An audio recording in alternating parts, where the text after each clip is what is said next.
Important. All right, what's up, family? Had to bump that David Banner. That's the new one called Black Fist. That's a cold video, man. That's a cold ass video, ain't it? That is my brother David Banner. That's his new banger. And we're here right here tonight on the Tariq Elite live show. Let me get my Skype up. And let me get everything cracking. I'm on time tonight. Yeah, I'm definitely on time tonight. So we're going to make it pop off. Let me make sure I got the Twitter popping. Y'all give me one little minute. Hold on, I'm getting a lot of messages here, but I'm trying to get everything logged in. I got to go to my alternative Facebook page because for those who follow me on Facebook, Facebook blocked me again. Facebook blocked me yet again. They shut my page down for another month. It'll be shut down for a month. So you guys can go to my backup page, my backup Facebook page. For those who don't know, it is facebook.com, The Real Tariq Nasheed. Let me post that up in the chat room so people can have my backup page. And y'all share that. Where are you guys? I can't see you. Hold on one second. Hold on one second. There's a lot of shit popping up. And I cannot see everybody. All right, there we go. There you guys are. All right, let me post this link here. Yeah, they blocked me again on punk-ass Facebook. That's why the More Us app is coming soon. The More Us app, I can't keep saying it enough, man. My developers, I'm screaming on them every week to make them finish that thing. All right, that's my backup page. That's my backup Facebook page, so you guys follow that page. I made a backup Facebook page just in case they block the main page, which they always do. They block it. And it's very ironic. They happen to block the page the week that Hidden Colors 4 is coming out. You did? Because that's what I've been posting about Hidden Colors 4 nonstop on my Facebook page. So they found a way to shut that down on my main Facebook page. And unfortunately, that Facebook page is connected to the Hidden Colors official site. So there's about 200,000 people that I cannot reach now because there's 3 pages associated with that. The main page, the Tariq Elite fan page, and the Hidden Colors page. And there's like 60,000 people who follow me on my main page and 100 and something thousand on the Hidden Colors page. So, and another 30, 40,000 on the fan page. So I don't have access to any of that, but it is what it is. Facebook, that's again why I got the More Us app coming.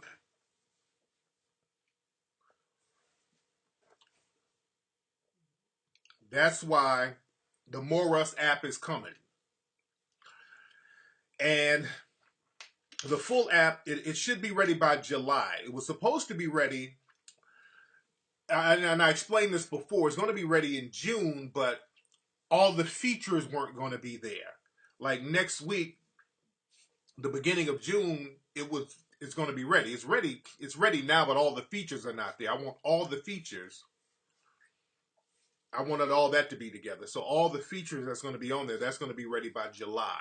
I didn't want them, they wanted to have me put it out in like increments, like put it out the way it is now without all the features and then add the features and then add more features in July. I'm like, no, I don't want to do that.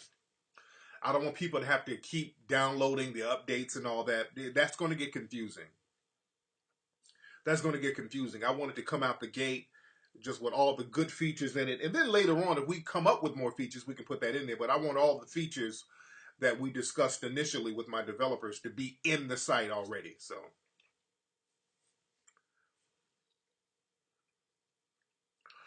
yeah, he said, can people falsely report you? Yeah. But the thing is, the people at Facebook, they're human beings that decide whether you get blocked or not. Let's be very clear, because anybody can report you on some shit. But they're human beings, usually white supremacists, who determine whether they're going to block somebody or not based on the report. Let me say this. A lot of the white supremacists, they get reported all the time.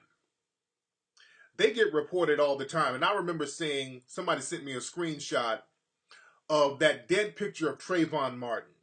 I wish I could find that screenshot. And they reported it, and they got a message back from Facebook saying that a dead picture of Trayvon Martin, calling him a dead thug and all types of shit. Facebook literally said that that did not violate the terms of service of Facebook. People have sent me other examples of posts that they've reported, and Facebook has come back to them saying, well, this is not a violation. Usually it's a white supremacist doing something. They let them get away with murder on damn Facebook. White supremacists get on there and say all types of shit about black folks, and their pages don't get blocked. Remember that racist cop or law, whatever he was, not really a cop, a race soldier, Nathan Inner down there in Texas. He got his ass on Facebook with a gun, calling black people you black bastards and clicking his gun. His page didn't get shut down. This dude, black folks, if they say, man, fuck these cops, the cops, Facebook will snitch on you.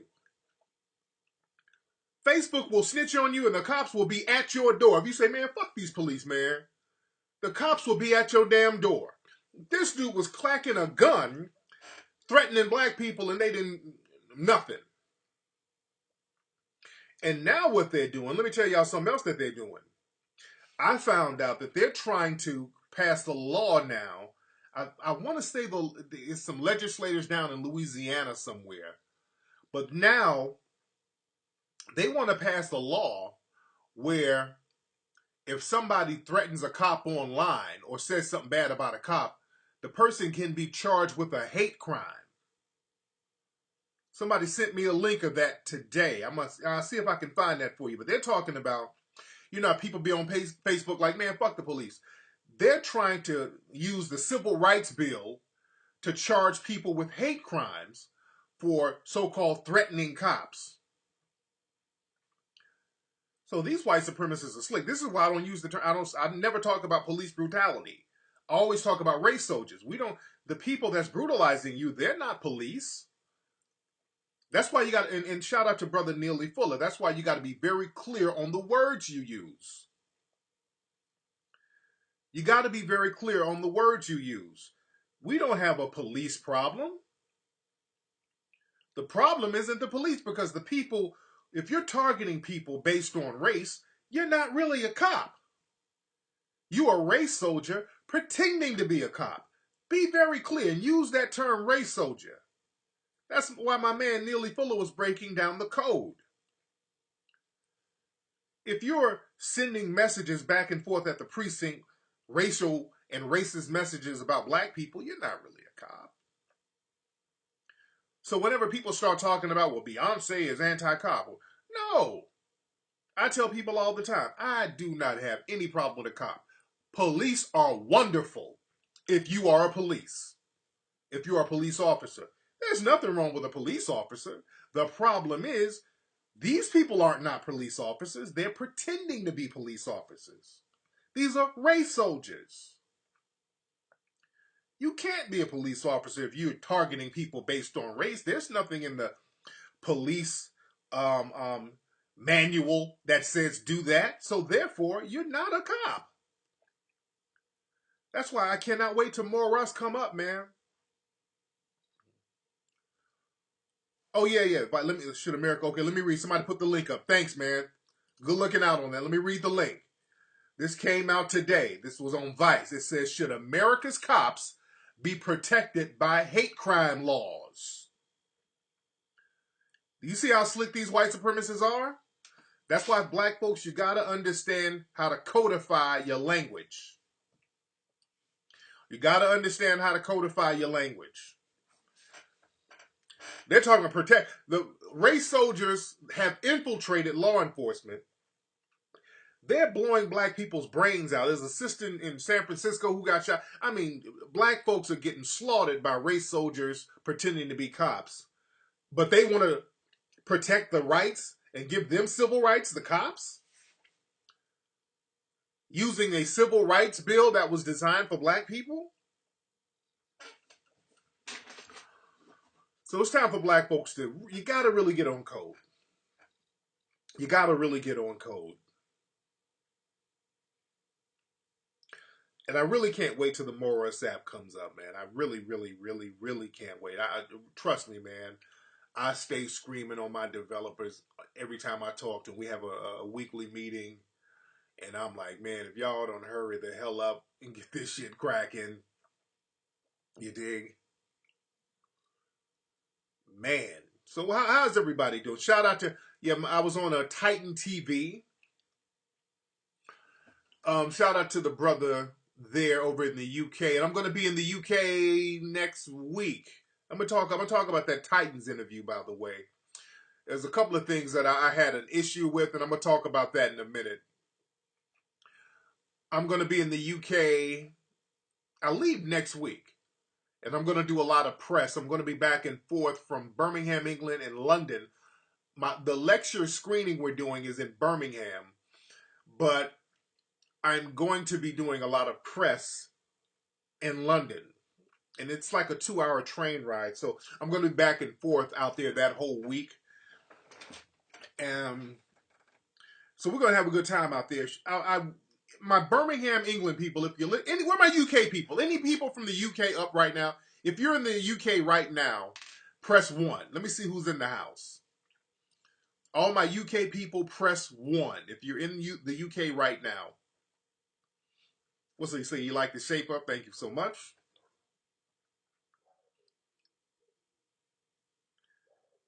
Let me see. Who's in the UK right now? It might be. Let me see. What's the local time in the UK right now? I'll talk about that Tamar situation too. I heard about that. Who's in the UK right now? What is my dog barking at upstairs?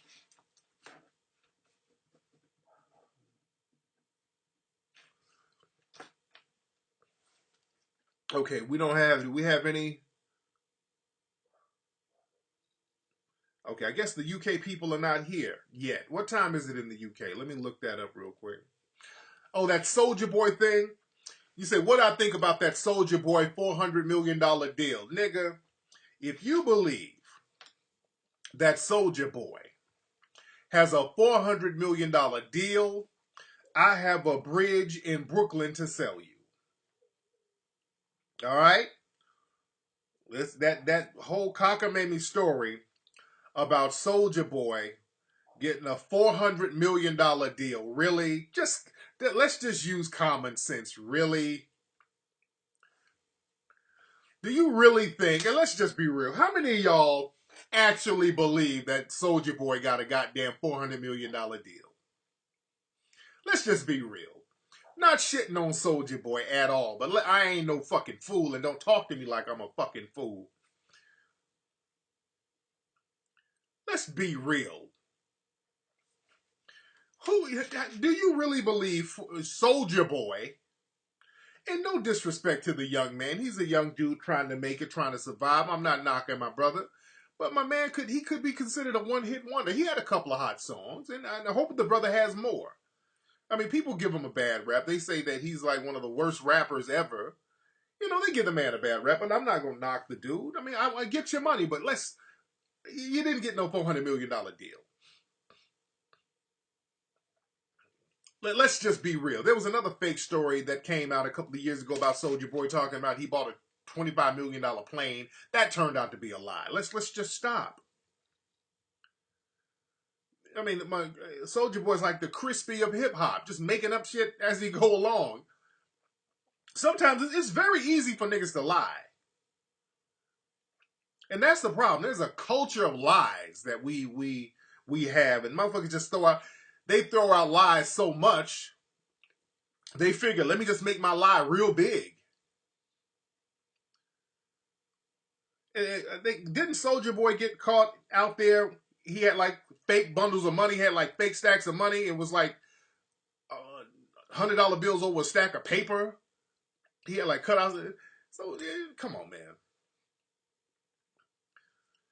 And then it was some kind of poker site. And let me show y'all the game. This is the game. Y'all got to use your third eye. You got to know how hustling is.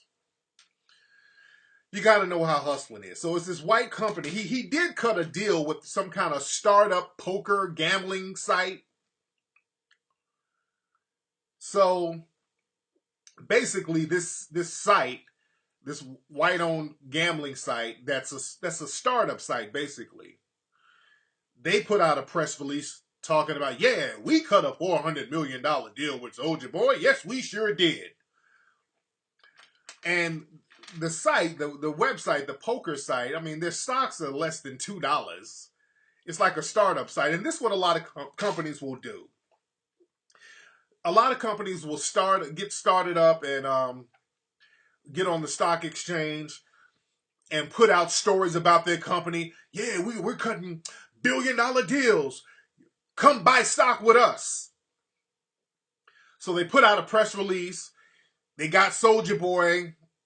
He got a whole fake story about he got $400 million. There's 400. He's selling the lie. Oh, there's $400 million. So you better buy stock. Buy stock in the company. We got $400 million deals going. And then when people start, who are dumb enough to go for the bullshit, they buy the stock. Then they sell the company. They let the stocks go up, and then they sell the company. That's an old trick, man. That shit is that's a pump. That sick-witted got it straight. It's pump and dump. You say the poker site has a market cap of only 50 million. Of course. Of course. It's nothing for like a sleazy ass internet website company to put out a fake story to pump up their stock and then dump the fucking company. It's pump and dump. So they got a rapper who will go along with the lie. It's free publicity. And if you are, if you're running a scam, all publicity is good publicity if you're a goddamn scam. All publicity is good publicity. Yeah, it's classic pump and dump. Ain't no 400. Really, what would justify giving Soulja Boy, who had a hit record in 2007, $400 million? You dig? That's $300 million less than what Dr. Dre got. Think. Dr. Dre's deal was for like $700 million. You really think Soulja Boy got $300 million less than Dr. Dre, who Dr. Dre has a body of work of consecutive successes and hits, and a successful headphone line that's tangible, that you can see? You really think that Soulja Boy got a deal that was $300 million, I'm sorry, $300 million less than Dr. Dre? Basically, you think he got a deal the kind of deal that Dr. Dre and Diddy would get?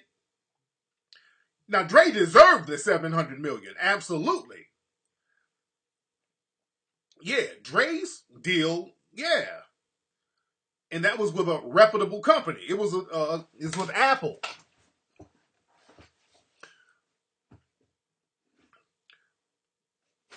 Yeah, I have not seen that Civil War Black Panther movie yet. I've not seen that.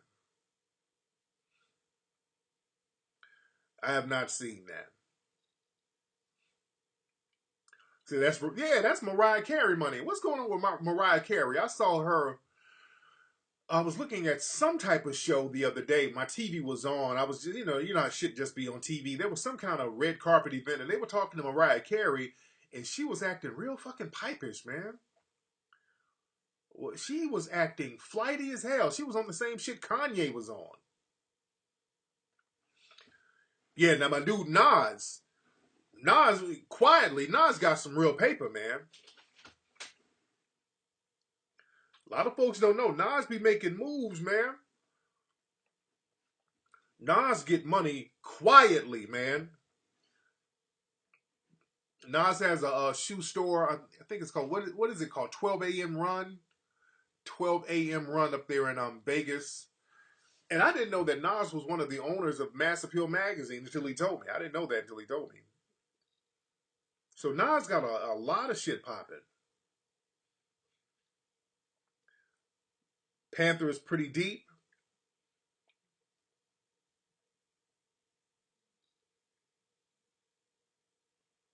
I'm gonna have to check that out.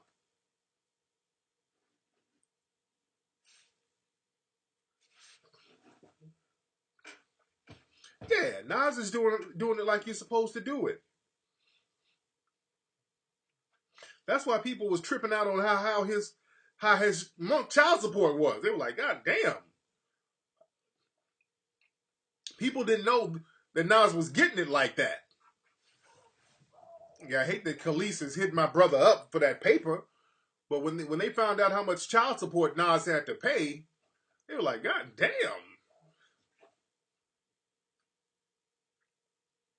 I'm gonna check that Civil War movie out. I gotta peep that. I saw a movie. What was that? The Darkness. It was horrible, man. We saw a movie last week called The Darkness. That shit was fucking horrible, man. With Kevin Bacon. That shit was horrible. I hate seeing whack movies. Yeah, I didn't like The Darkness. I did too much shit. It wasn't explained. It wasn't good. It could have been good, but it wasn't good. What's up, Ola? Shout out to Ola. Everybody say what's up to Ola.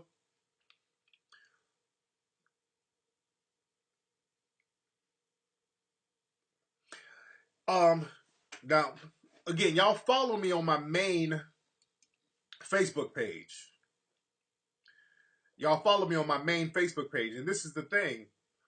Like, we got like less than 1,000 people in here right now, and the reason why is because I didn't get to post up on my Facebook page, because usually we got almost 2,000 people in here. So unfortunately, I can't get the messages out like I need to. That's why I gotta totally wean my audience off Facebook, because we'd be deep in here by now, but I didn't get a chance to post this on my main Facebook page. And my secondary Facebook page, a lot of folks don't know about my secondary Facebook page. You dig? This is why all week, family, I need people to post up about Hidden Colors all week. And by the way, the DVD of Hidden Colors 4 will be available on June 7th. The DVDs will be on sale June 7th. Let's see who we got on the phone. What's up? Who's calling? Hey, this is Night Honor from DC. What's your name, brother? Night Honor from DC. Night Honor, what's your name? I mean, what's on your mind, brother? Yeah, I wanted to get some advice from you, Mr. Nasheed. Have you ever heard of Dave Ramsey? David Ramsey? I never heard of him. Well, he does this like financial thing. And I was wondering which way should I pursue. I'm about to buy my first house, and I'm wondering, should I go about starting my own business, or should I go about becoming debt free? Well, you should. I would say focus on your own business, because when you get your own business going, you get income coming in, and you can still start working on being debt free while your business is going. Always get an income coming in. And whatever you can do to get an income coming in, you knock that out. But yeah, definitely focus on starting a business so that money can start coming in. But what would you suggest to be the way to generate capital to start your own business? Well, it depends on, what do you want to start? What do you want to do? I want to do an ambulance company. So okay. I would need about $5,000 per ambulance and about good $20,000 for an employee to work with. Good. Okay, there you go. Now, if you want to start a business, because a lot of black folks have this thing, when it comes to starting a business, all of a sudden we won't know where to get the money is. I always tell black people this. Pretend that your business is nigga shit. Meaning, that we always find money for nigga shit. Pretend your business is a pair of rims. We always get money for a pair of fucking rims. Pretend your business is candy paint. Pretend your business is a fucking Remy weave. All right? We always get the money for that. So pretend that it's some nigga shit, but really it's some constructive stuff. And use your nigga shit money to get that. Because we got nigga shit money all day, but when it comes to business, we kind of want somebody else to give it to us. No. Use your nigga shit money. Pretend it's Jordans. You got it? You get the money. I got you. But one more thing though. One more thing about my business. The thing is, my field is a predominantly racist field, and the thing is, I would need representation within the hospitals that I will be contracted from. But those are controlled by the dominant, white corporations for the ambulance. So I was thinking about getting white representation to represent my company within these hospitals to get type of contract, going. And I was wondering, what's your opinion on that? Yeah, I think it's a smart idea. I think it's a very smart idea. They used to do that down in Tulsa, Oklahoma. In Tulsa, Oklahoma, a lot of the black business owners, they knew how racism was during the Black Wall Street era. They would get a lot of their poor white friends to dress up and act as managers for them and go and buy businesses for them, and they would be in the background making sure that they controlled everything. So that's a smart thing to do. I don't disagree with that at all, because the white people, especially the white supremacists, they get on code when it comes to doing business with black people sometimes, and that's just a fact. And also, truth be told, other black people will act funny style with you if they find out that your business is black owned, and that's a very unfortunate thing. So I think it would, and just make sure that it's a white boy who ain't gonna try to take over your shit, because that's the thing. You get a white boy who wanna be your representative, and then they start making deals and start taking shit from under you. So you don't want to get in a situation like that. But yeah, it doesn't. How much does it cost to get an ambulance? About $5,000 for like some of the cheaper ambulances that been on, 3 miles on. You can get that in a few months, dude. You can get 5Gs in a few months, man. You can go. There's all types of hustles you can get into to get that money to stack it up, man. You can start selling barbecue sandwiches, putting together events. There's a whole bunch of shit you can do, man. Do a little car wash and stack your money up like that. Dude. There's a lot of things you can do to get that 5Gs, man. But basically, save all your nigga shit money, and that money will come through very easily. All right? Yes, thank you very much. Thanks for the call, man. No problem. Yeah, it's very important. And yeah, I'm not knocking my man's idea of getting a person who happens to be white to act as this representative, man. There's a sister who hit me up. Let me give this sister a shout out. She hit me up today on my banned Facebook. Unfortunately, I can't respond to people on my main Facebook page. And I wanted to respond to her, but I could not because, again, my page is banned for a month with punk-ass Facebook. But let me give this, her name is Venetia Williams. And she sent me an email. She was like, well, Tariq, I got a business out here in Mississippi, and there are a lot of people who come into my store who purposely cause problems and then try to flip the blame on her and then give her bad reviews on Google. And if you're down in Mississippi, I want y'all to go check my sister out. Her shop it's in Starksville, Mississippi. It's called Swanky Bee Boutique. Black woman, man, young sister, just trying to have her business game together. And I saw some of the reviews, and it's just the basic nigga shit. You know how black folks want to sabotage another black person. We really, really gonna have to get off that shit, man. Black folks, that's some shit that you really got to get off of. When you see another black person owning a business on a subconscious level, it's too many black folks who want to go in there and sabotage them. There's too many other black people who look at that and say, oh, damn, a black person got something I ain't got. I'm about to go sabotage his shit. I'm about to go in here and clown. I'm about to give this nigga a negative review. Black folks, not all, but there's a lot of black folks who do that sucker shit. That's something we really got to cut out, man. Because I saw some of the reviews, and it's basic.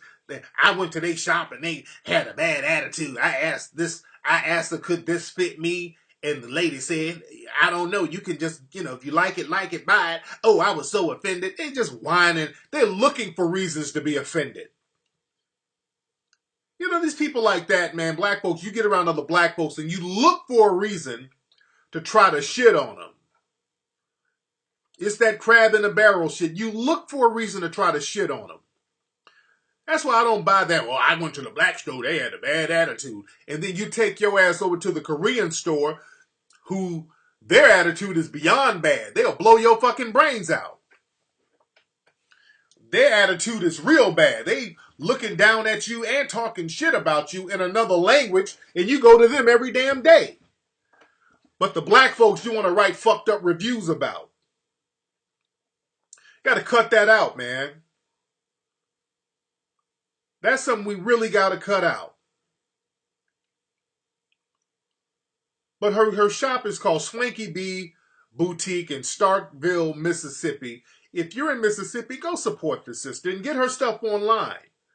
You can, I don't know what the website is. What's the website? It might be swankybeeboutique.com. I don't know what you know what, let me look it up. I want to give this sister some publicity. She has an Instagram page. Her Instagram page is, I think it's Shop Swanky Bee. Shop Swanky Bee. And her website is swankybeesocial.com. swankybeesocial.com. But I feel where that sister's coming from. That killed a lot of black businesses in the 60s and 70s, to be honest. If we're going to be very honest, that killed a lot of black businesses because a lot of black businesses, black folks got this thing where you couldn't take out your anger and your frustration on white businesses because they, doing any type of crime or any type of thing to white society or any non-black society, there's punishment for that. So you can kind of get away with doing shit to another victim of white supremacy. You can get away with doing shit to another victim of white supremacy. So the black store, is easy to go in there and steal shit. It's easy to go in there and sabotage them and then get mad at them for not giving you shit for free. Oh, you black? This black? Hey, man, I need the hookup, man. Give me that hookup. Hey, man, I can't give you hookup, man. I got to make a profit. Oh, you ain't keeping it real, brother. This nigga here ain't keeping it real. I ain't going to patronize your business.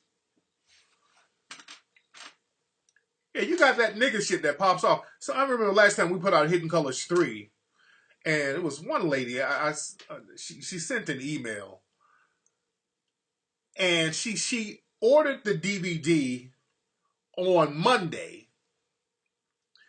The next day, she was complaining that the DVD didn't get there. The woman literally ordered the DVD one day. I don't know what made her think the DVD was going to come overnight. But she emailed complaining, just nonstop, that the DVD didn't come the next day. I emailed her back. I said, ma'am, you just ordered the DVD yesterday. We're sending it out today. This some bullshit. This why I don't like dealing with black businesses. And I'm like, lady, you just looking for a reason to shit on some other black people. She got white models on her site? Good. She got white models on her site? Good. Good. She's very smart for having that. She's very smart for having that. The lady didn't pay for overnight. Yeah, they said, this Swanky Bee, they got white models on the site. Good. You're supposed to. That's going to make black folks get it. If we're going to be real. A lot of black folks who don't have their third eye open,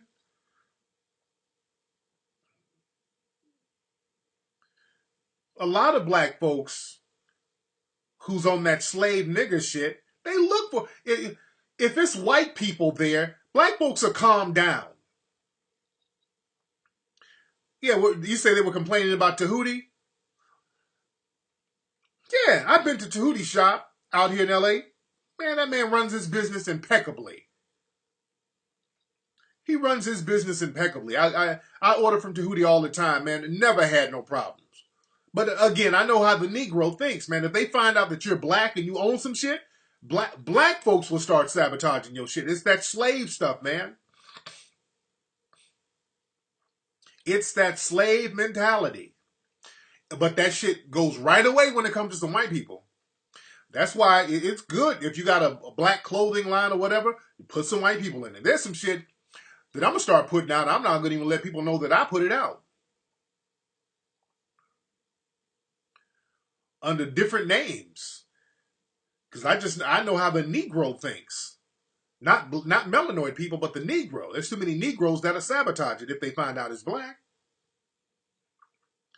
Yeah, so that's just smart to have white models on our site. Yeah, when we had when we put out the Tariq Elite glasses and all that, we had white models on there. That's why the shit was selling so good.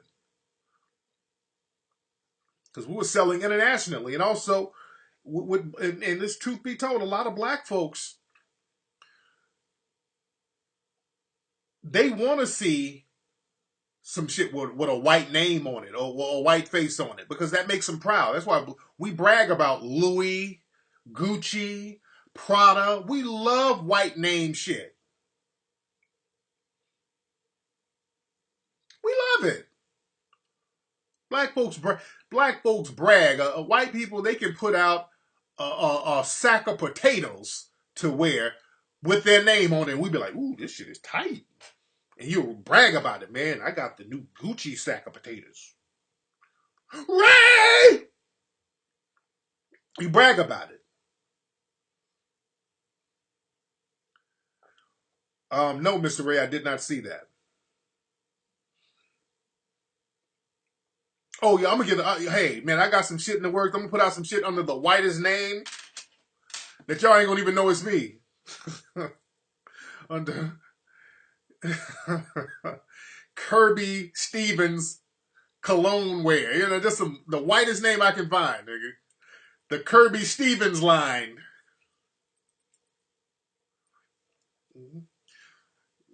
Hey.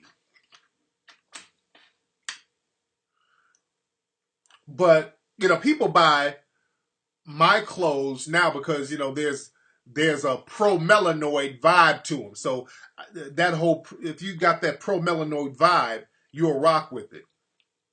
You know, that's why a lot of the shirts I have empowerment themes to them. So a lot of people buy that. These are people who have their third eye open, and that's who I want to target anyway. But again, it's okay to get some of the Negro money, but you got to understand how the Negro mind works. And with the Negro mind, you got to put some white folks on it. The Negro mind, you got to put some white people on it. For the Negro, that's the only thing they respect. They respect white daddy, white mommy. So just, if you black and you trying to get some Negro money, put some whiteness somewhere around there.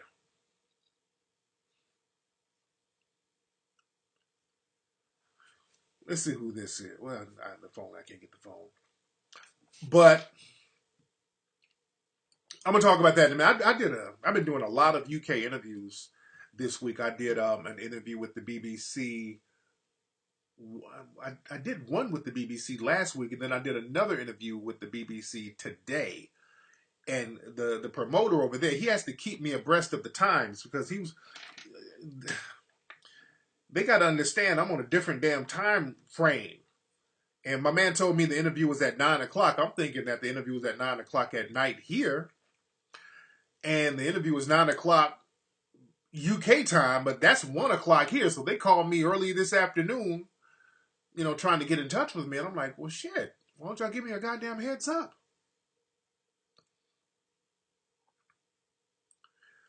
You dig? Yeah, I'm going to talk about that Tamar thing in a minute. What's up, Gooner for Life?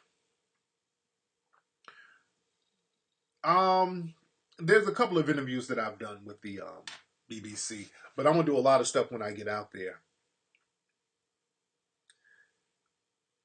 But the screenings for Hidden Colors, I won't say most, but a lot of them are sold out online. Let me give y'all some cities. But this is the thing. A brother today who is in New York, because this is the deal. A lot of the theaters are sold out, but what they do, they keep about 10% of the tickets there offline so that they can get walk-up sales. So for New York, if you actually go to the theater, you can actually still get tickets, but you got to go to the theater. So if you go to the theater in some of these cities, I found out that you can still get tickets, but you got to go up there.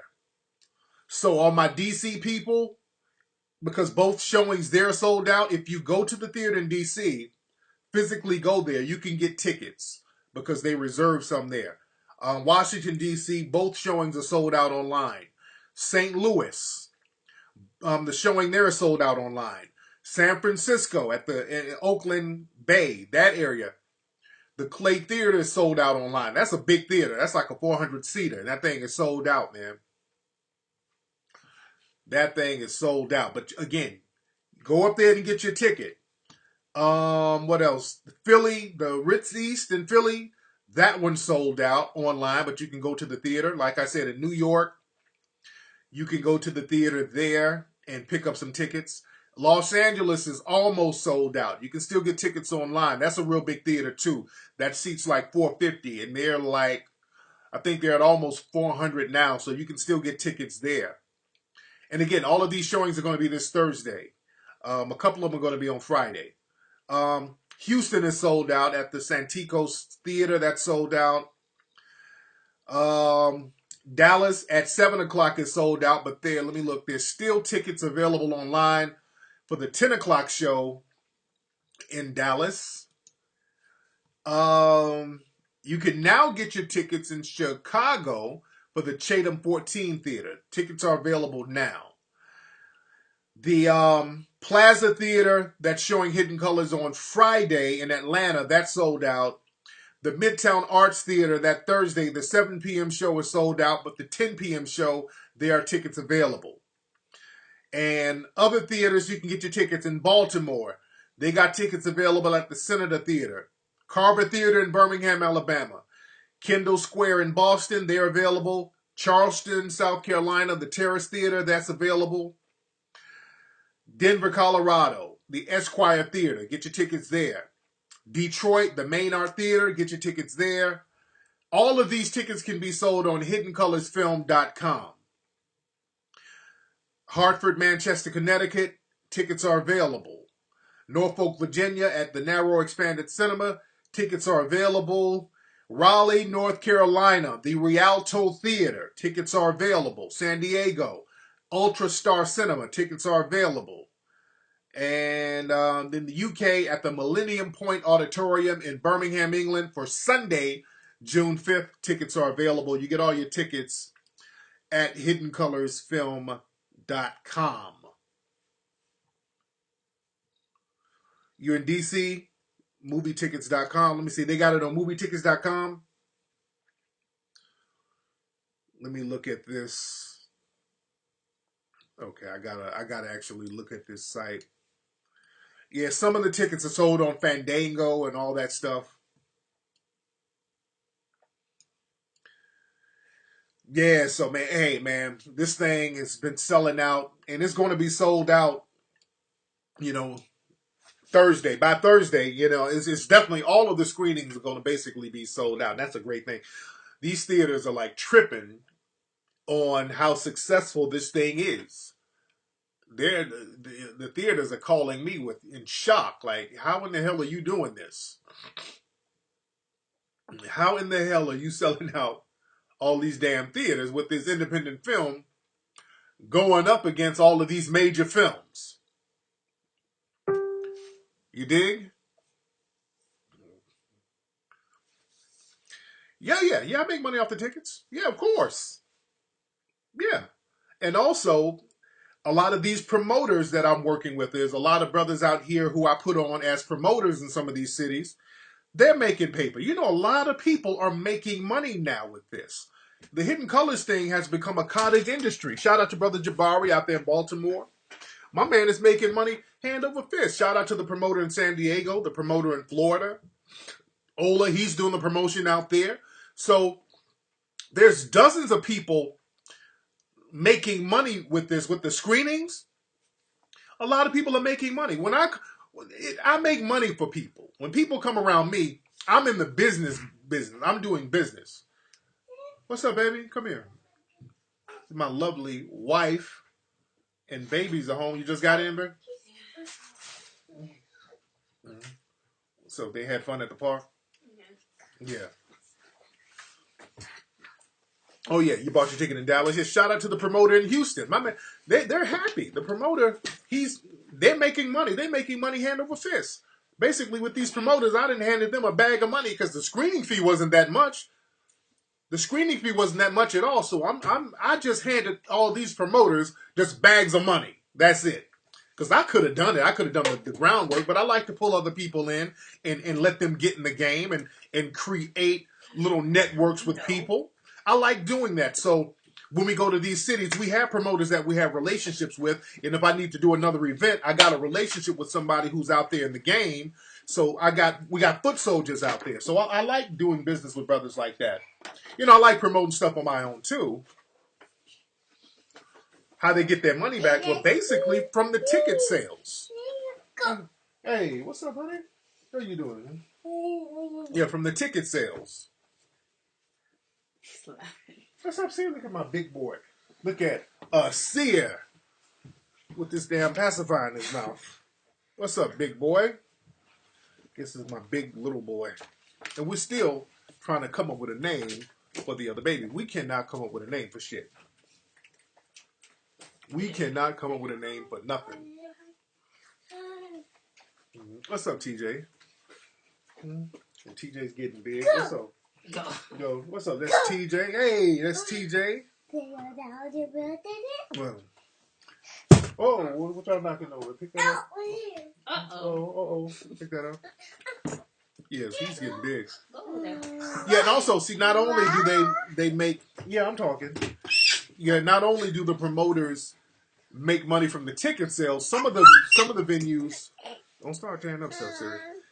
Some of the venues, they're bringing in vendors. Somebody said Sanjay Nasheed. Said I got the John B. curl.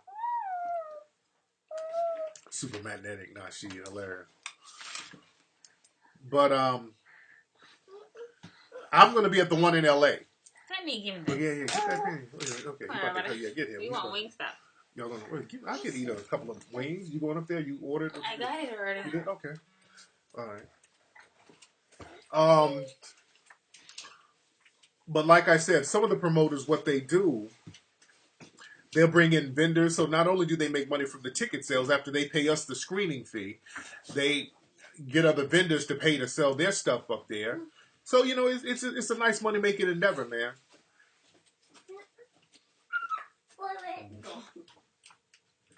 He said Archibald.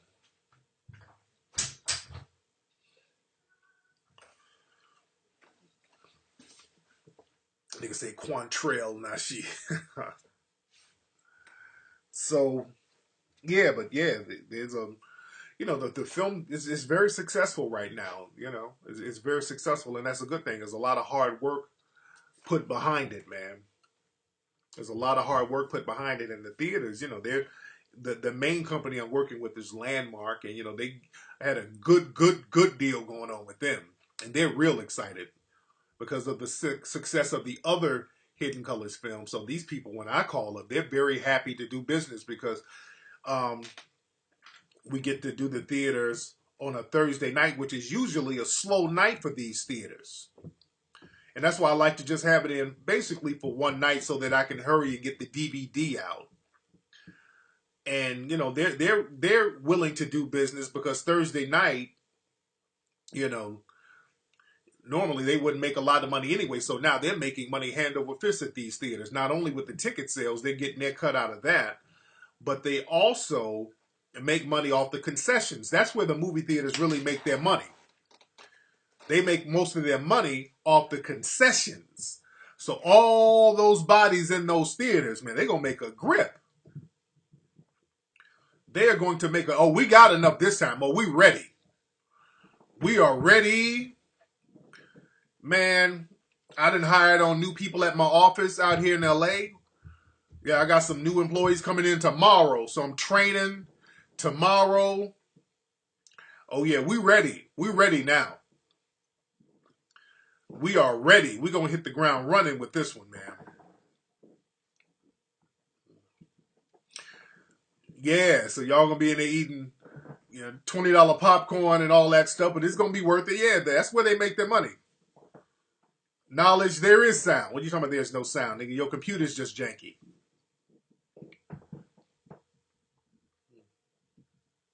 This nigga said, "Nah, y'all cool."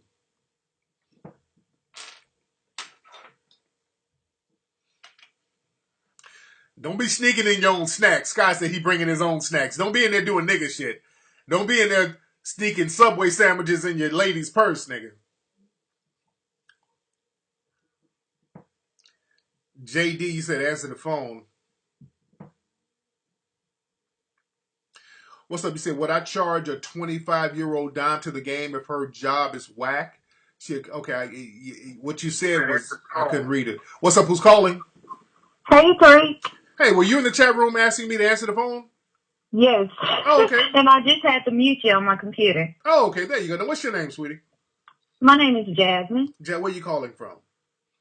Calling from Atlanta. Oh, okay. So how are you, Miss Jasmine? Now, how old are you, Jasmine? I'm 29. 29. That means 35. So what's on your mind, Jazz? No, seriously, I'm 29. You always say that about women. I wouldn't lie. So what's on your mind, Jazz? Well, I've emailed you a few times. I know you were saying that you were trying to move from doing the documentary into doing feature films. And I'm a screenwriter. I've emailed you plenty of times, probably over the last 2 or 3 years. Really? Yeah. Okay. I have worked and stuff out there. I've won screenwriting competitions. If somebody said I sound fat, no, I'm just nervous. Okay. I'm looking at the chat room. So how many scripts have you written? I've written 7. I have my master's in screenwriting from the University of New Orleans. Okay. And I have my bachelor's from the University of Southern Mississippi. Oh, cool. Yeah, so I'm very educated. I know the ropes. And so I just wanted to connect with you. I got to see some of your work. I got to see some of the stuff that you've put together. Oh, I got playlists. If you will allow links, I'll go ahead and blast it on there. Yeah, we allow. You can we can see links now. You can put links up now. All right. Yeah. So you got a website and all that? Yeah, I have a website. Yeah, put it up right now. Put it in the chat room right now. All right, good deal. Let me go ahead and do that now. Yeah. And what else you got going on out there in Atlanta? Well, right now I've been doing a lot of freelance work and production. I called you about one production company that I've been working at that's kind of racist, so to speak. Uh-oh. I want to see talked about that on one show. Okay, I want to see how good your work is because again, there's a movie that I want to start filming after the summer, like a narrative film. It's not a documentary. And we got the script already, and I work with another screenwriter, White Cat, but I want to punch it up. There's some stuff I want to add to it.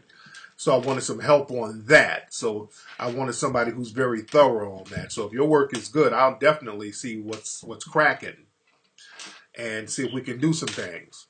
And I put my link there. Okay, I don't see it. Did you put it up yet? Yeah, I did. Hold on, I'm doing it again. Hold on 1 second. Let me see. I don't see nothing. There you go, Jasmine Dunn. Let's see what's popping. About to click it now, Jasmine. All right. And you got a reel of stuff that you. Let me see. It's teaser trailer. Okay, Office Jerks. So our government lies. Was some of the stuff shot down in Atlanta? Actually, no. Most of that was shot in New Orleans when I lived there, in grad school. Okay. I've only been here in New Orleans, in Atlanta probably for about the last 2 years.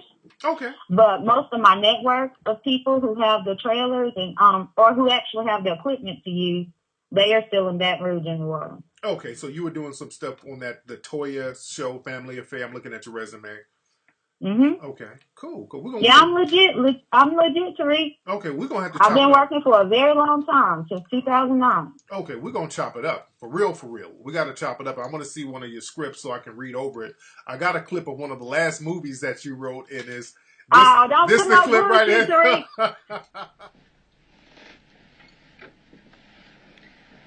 That was the best fucking I ever had.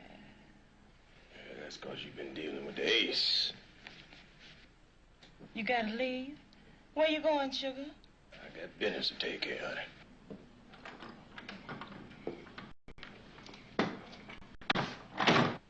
Shit, that's my old man. Shit. Better go talk to him. Cheryl? Hey, what you doing back so soon, baby? You got somebody with you, don't you, bitch? No. Yeah, you got somebody there with you, and I'm gonna kick the son of a bitch's ass. Back up. Yeah, that's right. I fucked your woman. Sucker. Motherfucker, I'm gonna kill you. I'm gonna rip your ass apart. Come on. This nigga's crazy. I'm the craziest nigga you ever gonna meet.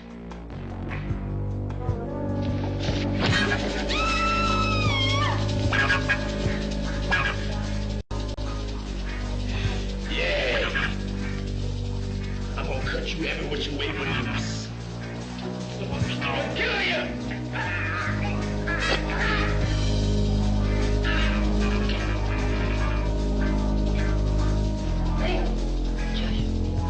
I'll kill you. I'll kill you.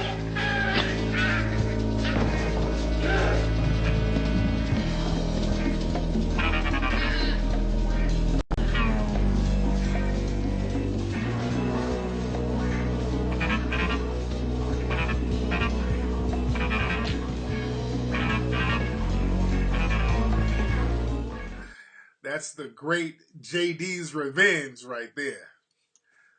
Super niggerish.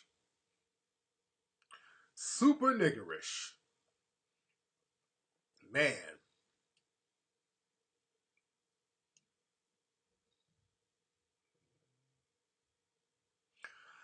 Oh, man.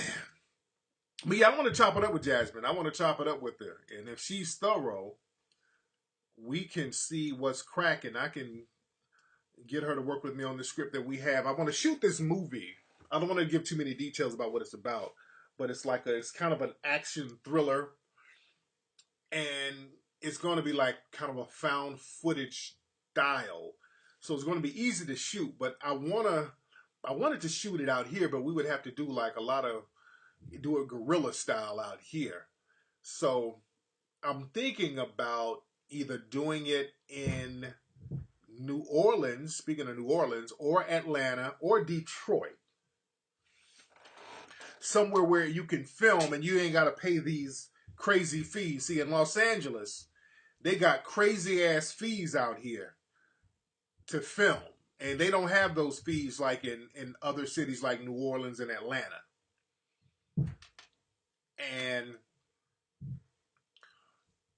But Detroit, I might do Detroit. I don't know. I really wanted to do it here, but we might do it in Detroit. We might do it in Detroit. What's Info Game? Who's Info Game? He's trolling.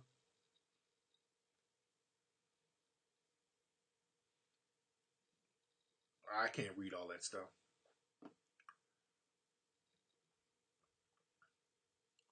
So you got your people in Detroit with equipment, yeah.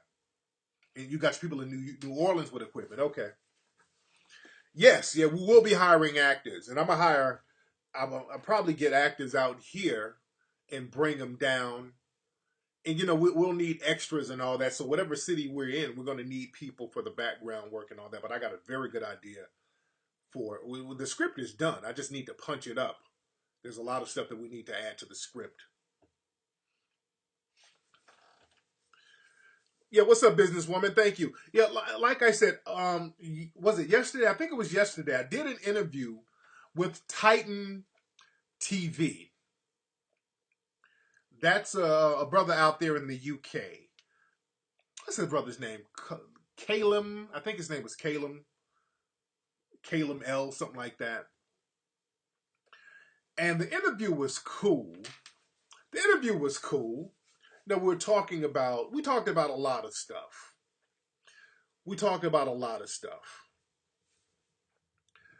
And now a couple of things that kind of rubbed me the wrong way. Number one, I'm very busy. And, I like my interviews to kind of just get to the point. So my man came, he started the interview late. I was supposed to do the interview at 3 o'clock my time. And I'm sitting around waiting for the dude to get on. And I know shit happened. So I'm like, okay, this motherfucker, come on. What about Dick Gregory? What do you mean, have I heard about Dick Gregory? What?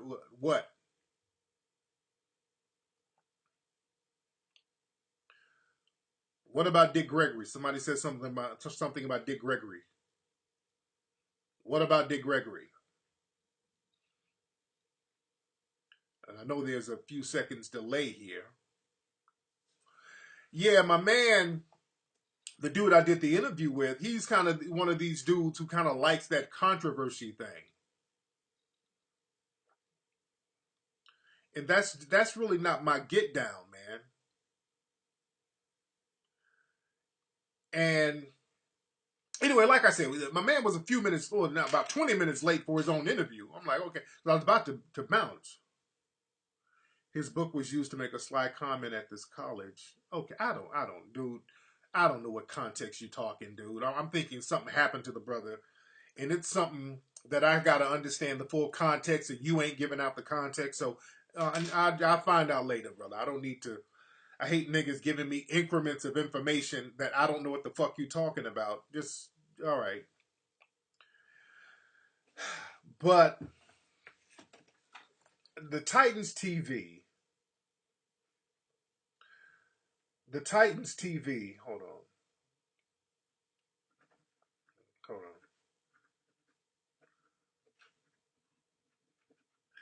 So the man came on late. My man came on a little bit late. So he came on late, but it's fine. We're doing the interview, and we're about to do the interview. And I let him know. I'm like, look, I can only do it for 30 minutes. Said, oh no, we got to do it longer. I said, the most I can do is 45 minutes. I got stuff to do. I got shit to do.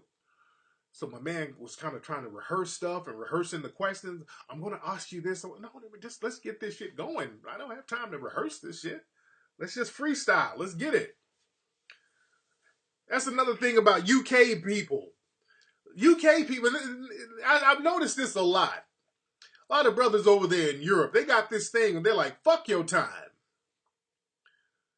I got you and I'm going to keep you here. It's that type of thing with UK brothers and sisters. From the ones I've seen.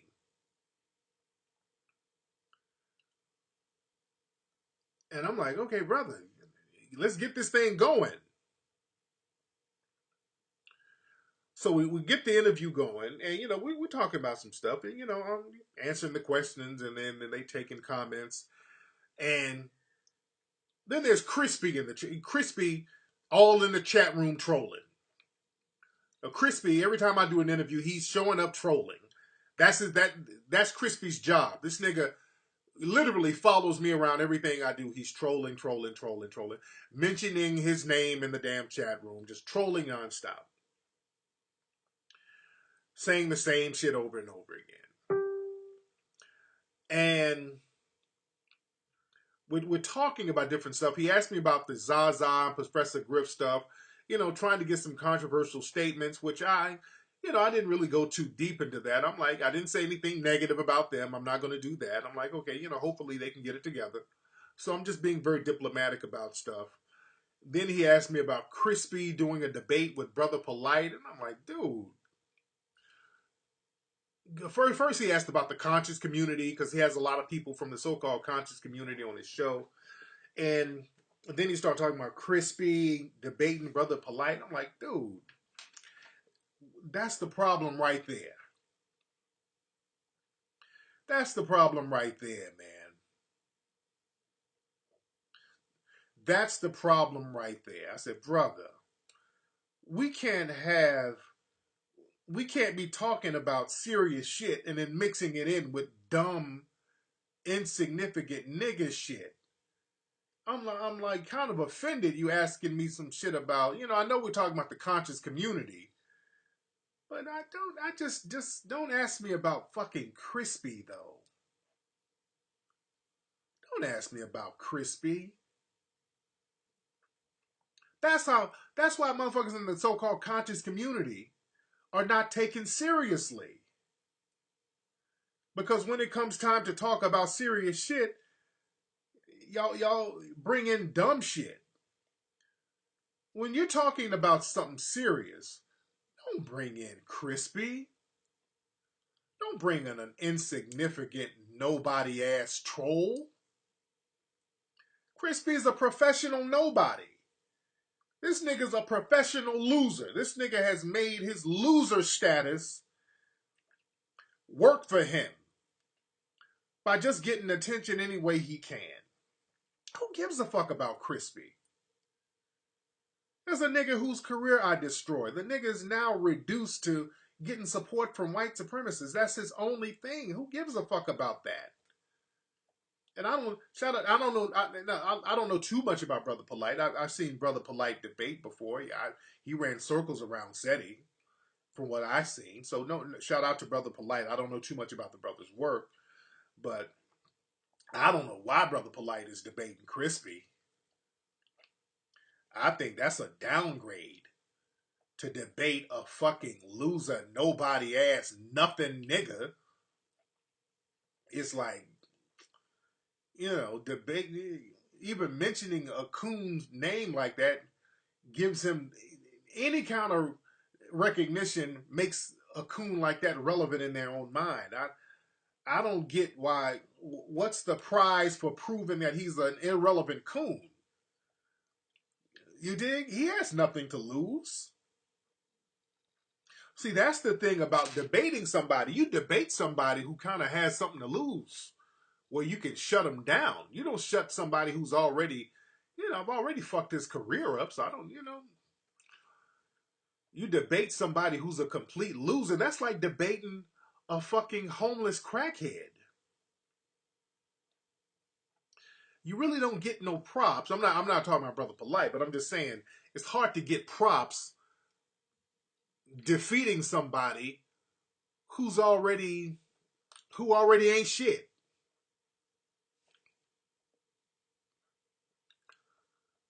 Yeah, you're debating somebody who already ain't about shit. You know what I'm saying? So that ain't fun. You debate somebody who's basically irrelevant. And that's time wasting shit. You don't. If I'm trying to build, and if I'm talking to the so-called conscious community, the last thing I'm going to do is waste your time with some crispy dumb shit. You talk about crispy when it's fun and game time. There's a time for fun and games. But when it's time for serious conversation, you don't bring up no crispy. And when I did the interview with my man from Titan TV, the title of the video, he tried to make a real clickbaitish title. First, the title was Tariq Nasheed talked about Professor Griff and Zaza Ali, and he dissed the conscious community. I'm like, dude, change that shit, man. Don't put that bullshit up, because that's a misleading title. That ain't cool, man. Then he changed it to Tariq Nasheed dissed Crispy, but he used Crispy's real name. Like, man, no. No. Don't put my name with Crispy's name. The fuck are you doing? Don't put my name next to Crispy's name. That's what you don't do. No. So he finally changed the title. Yeah, that's one. You're not gonna do that. Don't put my name next to Crispy's name, because that's sucker shit. That's sucker shit. Don't put my name next to a fucking loser. I don't want the stench of losing anywhere near my name.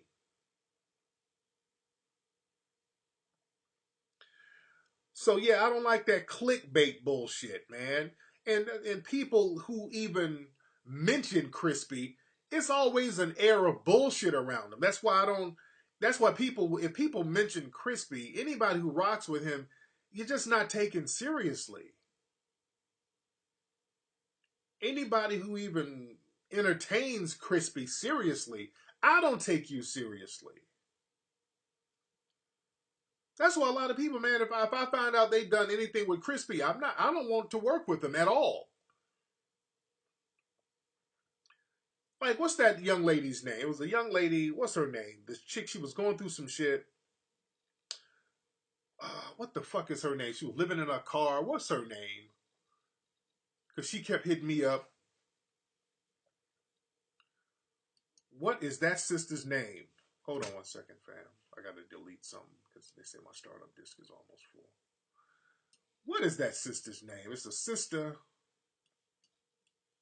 Tanya TKO. There you go. Now, shout out to Tanya TKO. I'm not trying to shit on Tanya TKO. I know she was going through some things and she was trying to hook up with me for some stuff. And she wanted to chop it up with me and try to put some stuff together. And I heard recently she was going through some stuff. She was homeless or whatever. And one thing she said that just made me not want to correspond with her at all. She told me, she was like, yeah, when your people came up to Crispy's show, his live show out here in LA, when there was like 4 people in the audience, she was like, yeah, I was one of the people. When she said that, I'm like, I don't take you seriously. When she said that, just everything else she said became blah, blah, blah. I didn't want to correspond to her at all. And she might be a nice person, but, you know, she was trying to get Zoe Williams to reach out to me. But anybody who sits around Crispy for any reason, I don't take you seriously. Yeah, I don't take you seriously. I simply don't take you seriously, man. That's very unfortunate, but I don't.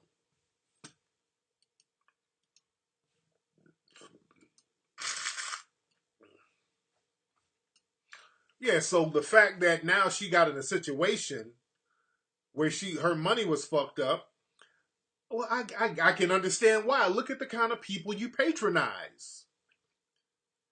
Look at the people you patronize. You notice people who patronize people like Crispy usually fall off themselves. Yeah, I don't like that loser energy. This dude is a professional loser, and people who fuck with him are usually losers.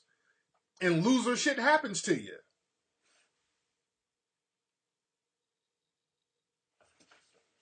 Yeah, you fell off, but look who you're around. You falling off like that, and look at the people you're hanging around and even patronizing. Yeah, you say I'm talking about bipolar people. Hey, so be it. Well, stop. I don't. Some of these people might be bipolar, but that's another thing. Black folks got this thing where we're entertained by people being losers. Because people look at a loser like Crispy and they're entertained by him being, he's such a loser, they made his loser life kind of entertaining because it makes people feel better about themselves. It's like, well, damn, look at this loser. At least I ain't fucking around out here with a bunch of kids and child support, and I got to duck and dodge child support payments, and I gotta lie in front in people's houses. At least I ain't fucked up like that. At least I ain't got a house sit for a living and create fake GoFundMe pages and scam money. At least I ain't that fucked up. So you kind of feel good about yourself looking at a loser like that. But we got to get off that. Just let losers do what they do, and you go ahead and handle some business over here. Yeah, don't stop getting off on looking at a loser because it makes you feel better about yourself. Because then you start looking at them and that loser energy gets on you.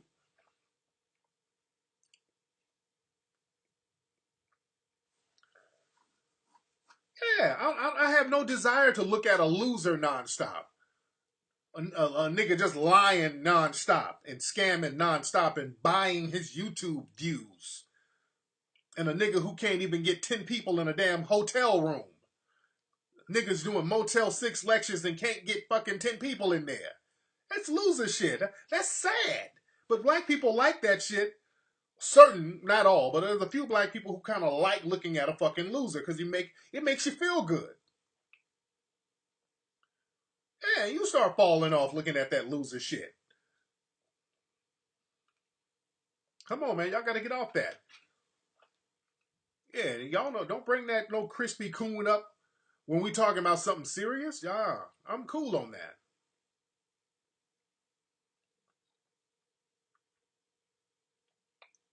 Yeah, energy is definitely transferable. Energy is transferable, man. That's why you got to be around winners, man. You got to be in a winning circle. You got to be around success. See, black people got this thing where they're comfortable around degradation and losers and liars. Black people have become too comfortable with that shit. I don't let that shit around me, man. I like winning energy. If you ain't winning, I ain't fucking with you. You got to be on some winning shit. You got to have a winning team around you. That's our problem, man. We can't patronize losers. That's why the Hidden Colors series is so successful, because everybody's connected to it is winning. You get a bunch of positive people who are about winning and coming up with solutions and doing things that are productive. Even not just the people in it, but the people behind the scenes, the promoters, just all the people involved. Is all about winning. And when you get that energy together, you get that winning energy together, you can't stop that shit. It's unstoppable, man. You create. That's why with the Hidden Color series, I like to get a lot of people involved. That's why the crowdfunding thing was very important. To get a bunch of people involved, because the more people who get involved with the crowdfunding, you're putting your block there. So that becomes energy. See, that's why I don't like the whole idea of just one person. See, we got to get off this thing where we just want one person to do everything, because if one person does it and something happens to that person, so the energy is fucked up because that person is missing. We put all our energy into that one person, or the one person is doing everything. Now, you get everybody involved and get people on the page where if we all get involved, we don't have to depend on just one person. We get into the habit of doing things as a group, and we can keep that group mentality going. But it was very important to get everybody involved with the Hidden Color series, and that's why the energy is so great with it right now. That's one thing that the white supremacists do not like. They don't like when black folks start getting together for something productive. They do not like it. That's why this movie, The Hidden Colors, it's about to be in theaters next week. The shit is sold out already, and the mainstream press over here won't even talk about it. Not only won't they talk about it, they done shut down my damn Facebook page. You dig? They done shut down my page. And that ain't by accident. And their excuse, they found a post that I put up a year ago talking about white supremacy, and they took my page down for a month. So getting positive energy together with a lot of people is very strong, because you get that momentum going, and once you get a group of people, because like I said, I just need my 300. Once you get the 300 going, then it becomes like a magnet. Everybody else gets on. Everybody else gets on. That's why the Hidden Color series is so successful globally. You got people all around the world talking about the Hidden Color series, man.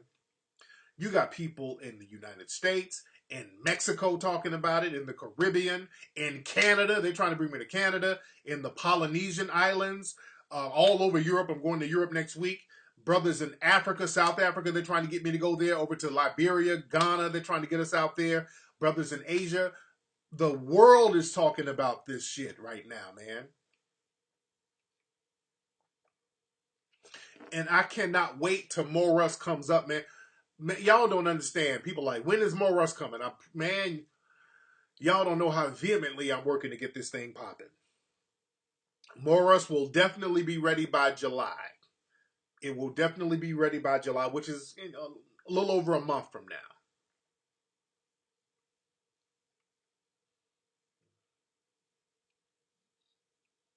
Yeah, I do have to go to Nigeria. But I'm freaking tired of Facebook, dude. I'm so tired of Facebook, man. So we need our own thing. There was another story came out talking about how black people, how really black youths are the ones that get the internet popping. All of these websites, and I talked about it before, we're the ones, and our younger black folks, we get it popping. We're the ones who get it popping, yet we don't profit off of us getting it popping. See, marginalized groups always come up with new stuff.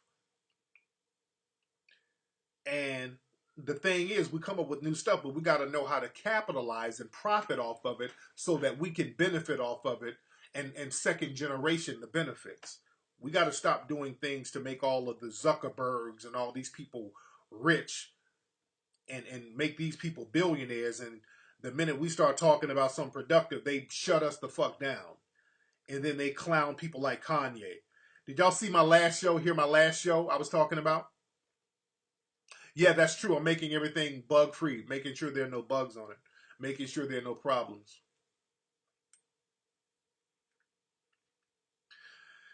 But yeah, I was talking about my brother Kanye, who was going on his rant the other day. And again, I wasn't dissing Kanye. A lot of people said I was hard on the brother. Wasn't dissing Kanye. Kanye is our brother, man. I want to see Kanye win. But Kanye, he said something where he was asking Zuckerberg for money. You know, Kanye said that he was having dinner at Zuckerberg's house with him and his wife.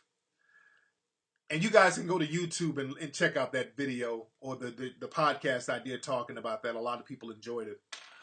But he was talking about how he went to Zuckerberg's house. He was telling Zuckerberg about all his ideas, and then Zuckerberg said he was going to help him out, but ended up didn't help. He didn't help Kanye, and Kanye was like, "Yeah, I tweeted, and he didn't respond. I don't know why." And I said, "Oh man,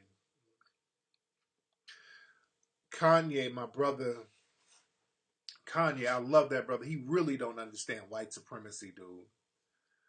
Zuckerberg, and I said this on my podcast. Zuckerberg had him over there as a jester. He was the court jester. He was the court jester. Zuckerberg was clowning Kanye. Do y'all remember that movie? There was a movie that came out a couple of years ago. It was a comedy called Dinner for Schmucks. It's a comedy. It's called Dinner for Schmucks. And what it is, the movie, was about these rich people who would have a big dinner, and as a joke, they would get a bunch of dumb people and stupid people to come to dinner with them so they can kind of make fun of the dumb people who's out there with them, trying to have dinner with them. I want y'all to check that movie out. It's called Dinner for Schmucks.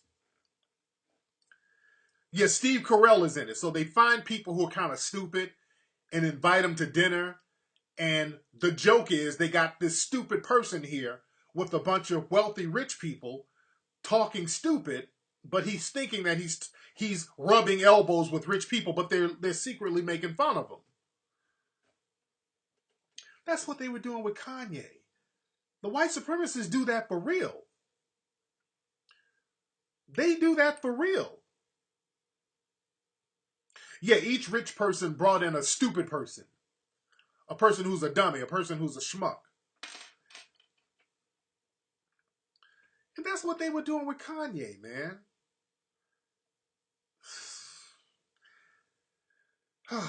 And he don't understand white supremacy, man. So I can imagine Kanye is up in Zuckerberg's house talking all that shit, and Zuckerberg is over here just grinning. I can imagine Zuckerberg's just up there just smiling and smirking. Really? Okay. Tell me some more of your ideas, Kanye. Listen. Oh man, I hate you. You almost feel embarrassed for cats, man. You know Zuckerberg called him all types of names. Oh, stop. People keep saying, Well, his mom died. We can't keep using his mom died as an excuse for my man not understanding white supremacy, all right? We can't keep using that. We can't keep using, hey, and shout out, hey, my condolences go out to anybody who loses their mother. I know that's a traumatic thing, all right? That's very traumatic. But a lot of people use that, well, his mother died thing as an excuse for my man to be on some bullshit. And no, we can't keep using that. You better understand white supremacy.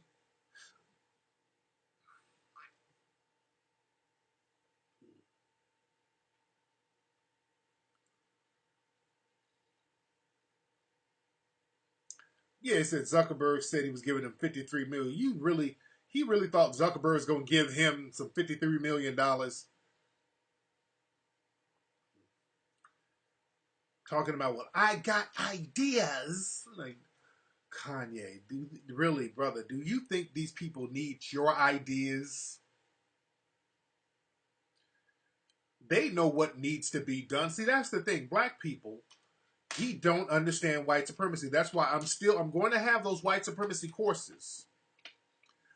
I'm going to have the white supremacy courses.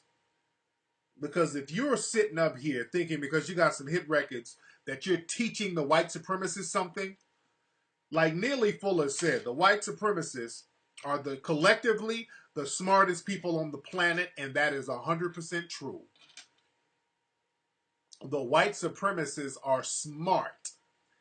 They didn't become white supremacists by being dumb. The white supremacists collectively are very smart because we are subject to them. They're not subject to us. That's something that a lot of black folks are going to have to deal with.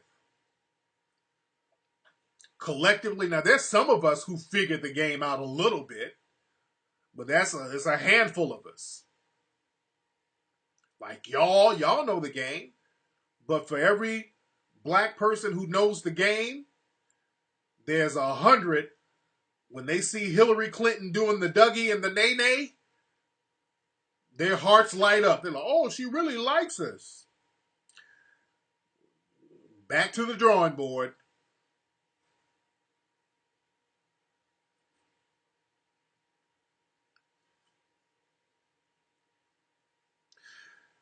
Now, what happened with Tamar Braxton? Now, I heard Tamar Braxton did she get fired from that show, The Real? What happened?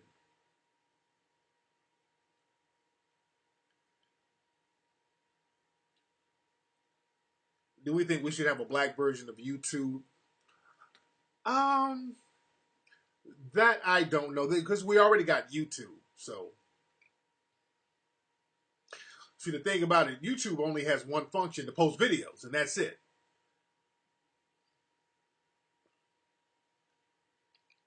So that's been done. You don't want to reinvent the wheel. But the thing is, with social networking sites, people are always going to socialize. People are always going to socialize. And the thing that's good about More Us is that it's going to be specifically, unapologetically centered around black empowerment. Because we've never really had that. We've had stuff about, black dating and all that. In this site, you can date and all that too. We're going to have all that.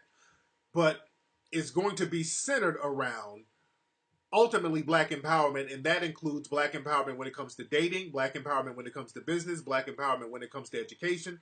So the ultimate thing is black empowerment, unapologetically, so that black people can come to the site and not worry about getting banned by talking about something of substance. And we're specifically not going to have fight videos. That's one thing. It's gonna really dwindle down on the nigger tree. Yes, it will be pretty soon. We're going to have a thing where you can post videos up for a few seconds, but then we're going to be working on the streaming thing. So what happened with Tamar? Let me look at this link.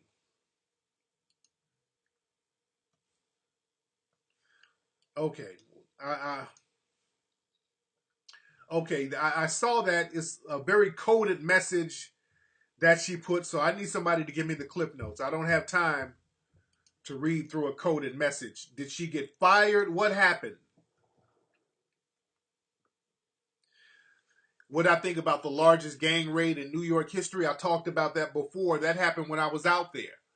When I was out there in New York, they had that big gang raid. That's nothing but a bunch of game.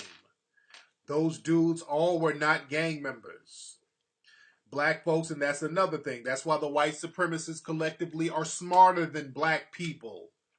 Collectively, because we believe all the bullshit they put out.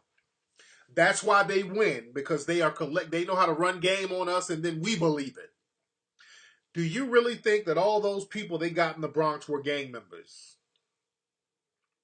Those were not gang members. They used all-encompassing terms to get us. They got all types of ways to criminalize large groups of black people at once. That's game. These dudes were not all gang members. But how can you disprove it? But how can you prove they were gang members? Basically, they used the "we're white and we say so" logic. That's all they did. They used the "we're white and we say so" logic. And when black people believe everything white people say, that makes them collectively smarter. All of those dudes weren't gang members. All they got to do is just get a group of young black men, and all they need to do is have a white person say, "Yeah, those are gang members, and we're going to arrest them." A gang member equals any young black man. Any young black man is a gang member. They got all types of ways to criminalize large groups of black people. Look at the terms. We want to criminalize 20 black people and get this jail filled up. Just call them all gang members. That's what they did with Bobby Smurda. Now, Bobby Smurda did not commit a crime. Understand this. Bobby Smurda didn't commit a crime, but he's in jail based on the crime that people he knew committed. All they had to do was say, well, he's connected with a gang. Bobby Smurda's friends, one of his partners got 98 years in prison. The other one got 53 years in prison. We don't know how many years Bobby's going to get just by being friends with some people. Bobby Smurda did not commit a crime. The white supremacists talking codes. When it comes to us, they have codes, and when it comes to them, they have codes. But when it comes to a white person committing a crime, they go out of their way and make it a point to say it was a lone wolf. You notice that's the first thing they say when a white person commits a crime, especially a mass murder. The first thing they do to save that white person is or to save other white people is to say, well, he acted alone. He was a lone wolf. We don't see any connections with any other people. They make it a point to say that when the criminal is white. Every time. But these criminals are connected to all types of white supremacist organizations. They never bring them up. Do you know how many white supremacists are connected with the website Stormfront? A lot of these white supremacists that has gone on these rampages. Dylan Roof, he was connected with some white supremacist organizations, but they kept telling you he was a lone wolf. All of these white supremacists go to Stormfront and all that, but they don't connect that. They give white supremacy a pass. But with black people, they'll tie you in. They always tie in other black people. They're not gonna let one murder get.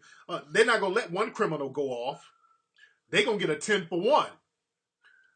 So if a black person commits a crime, they'll say, well, he committed a crime against a cop. He was influenced by Black Lives Matter.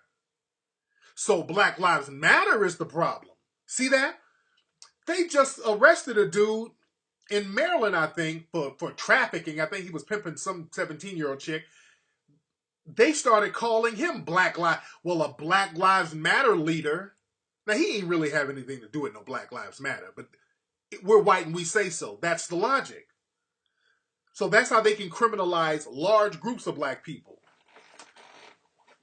So if you are a young black teen, all they have to do to criminalize you and your friends is say that you were in a gang. so they can get you and other people.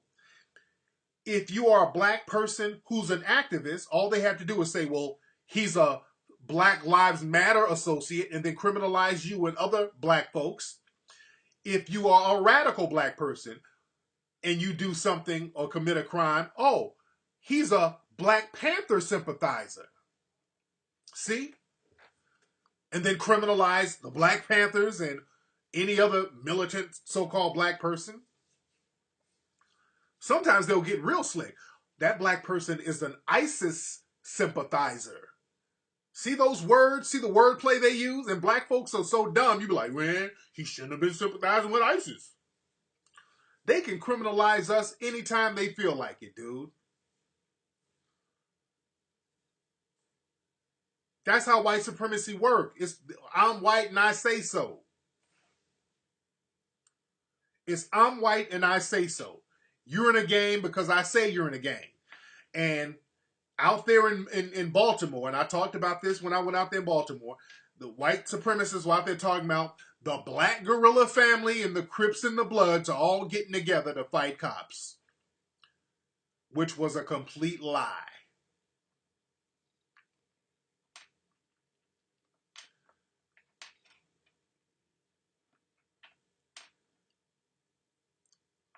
So they play these word games on you. That's why you got to be careful about your words and stop believing everything the white supremacists tell you.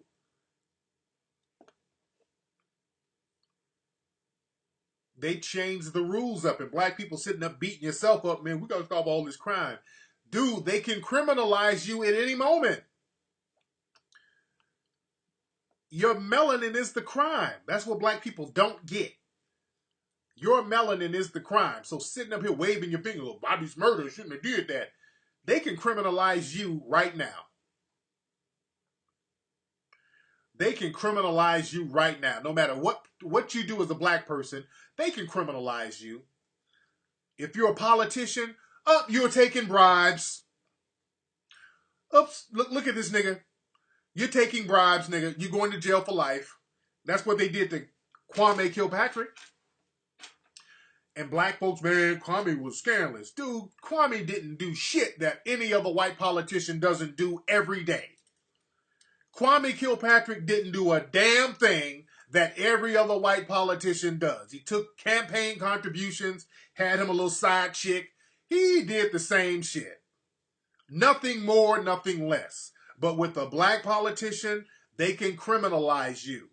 If you're white and you get money from somebody to do a favor, oh, that's a campaign contribution.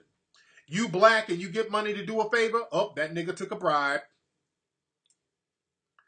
Oh, these niggas are taking bribes. Get them out of here. See, that's what's wrong with Detroit. Right now, when black people were on the narcotic using crack in the 80s, oh man, all these low lives, all these crack babies, crack heads, crack whores. That's where the term crack whore came from. All these crack whores, look at them. Lock them all up. Now that crystal meth is the number one drug and you have all of these meth addicts all around the country who are white, they treat these white meth addicts like victims. Oh, we're going to get you the help you need. We're going to take some of these drug laws off the books now. We're going to take some of the drugs. Now that all the drug addicts happen to be white, we're going to take a lot of them drug laws off the books now. But we're going to keep some of them on there so we can get the niggas now. Just like with weed. Weed is legal in many cities. But with the white kids they make it very easy for them to get the medical card. So they can sell the weed, but they make black folks jump through hoops to get that. And black people are still going to jail for marijuana. Black people are still going to jail for marijuana, especially out here in other cities. So you got to understand, it's your melanin that's the crime, dude. So black people are going to have to start being about that life, man.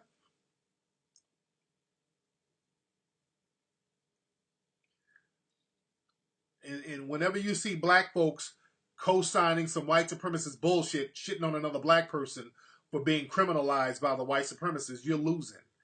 The white supremacists high-five each other. We got them niggas. Heroin and meth, yeah. Man, you go to some of these cities, that heroin and meth is tearing up these people.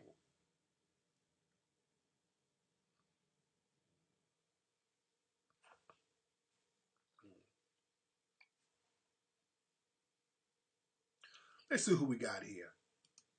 What's up? Who's calling? Hey, what's going on, Tariq? This is Tariq, man. Tariq from DC, man. I came to your Toledo, Ohio lecture. Hey, how you doing, man? So, did you come all the way from DC? Hey. Yeah. I came all the way from DC to your Toledo, Ohio lecture, man. I'm just letting you know I'm here actually in town in LA, and I'm coming to the screening of Hidden Colors 4. Oh, no doubt, man. You got your ticket already? Got my ticket already. I'm just waiting for that time being. Oh, man, we're going to have a good time Thursday, man. We're going to have a ball up there. Yes, indeed. Yes, indeed. I was just showing love and respect. No doubt, man. How long? What brought you out to LA? I'm actually doing some music. I just dropped a song called "Rebellious" with Edie Amin from the Outlaws. Oh, okay. And just did something with him, you know. So I got a couple of stuff going on with Trey D as well. Shout out to Trey D from the LB. It's working. Oh, so you produce? Yep. No, I'm an artist. I'm a rap artist. I do reality music, hip hop. Oh, cool. You know Napoleon? Definitely. You know Napoleon from the Outlaws?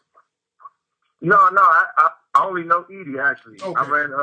I met him like last year when I was on Hollywood Boulevard. I came out here last year and I ran into him and just so happened you was that down to earth to just be like, all right, fuck it, I'm gonna kick it with you. So I was just like, all right. Oh yeah, good dudes. Yeah, my dude is Napoleon from the Outlaws. He's a real good dude, man. But yeah, man, that's cool in the game. You got a website? Yes. No, actually, I have my Twitter, YouTube, Instagram. Actually working on a website now. TGM, that's the organization right now, the Great Manifestation. It's all about just turning yourself from what you are now into something better. The Great Manifestation. Oh, cool. That's what's up, man. Yeah. Well, I got some of your raps right here, man. So let me I'm gonna bump a video of one of your rhymes right here. Is this you and your duet right here? I don't give a fuck, girl. Dominate the bitch. Come around booking me, bitch. That's the shit. Dominate your ass, girl, and you get hit. Hoes from uptown, the bitches from downtown. Booking me, bitch, and the face is all around. Every time I come around, book on your ground. Dominate, bitch, and I dominate the whole town. Fuck with me, bitch, you get fucked around. I see my blood, bitch, I see my fucking rounds. I see my sons, bitch, I see my fucking guns. I don't give a fuck, bitch, you know I'm fucking stunned. Dominate, ooh, dominate, dominate, dominate. I don't give a fuck, girl, dominate the... Hilarious. Oh man, let's see who else we got in LA. What's up? Who's calling? What's cracking, TQ? This Steve from Compton, man. What's up, man? How you doing, fam? I'm good, bro. How you feeling, man? I'm good. Didn't I meet you down in Texas? Yeah. I came down to support. No doubt, man. So are you in Compton now, or are you you still in Texas?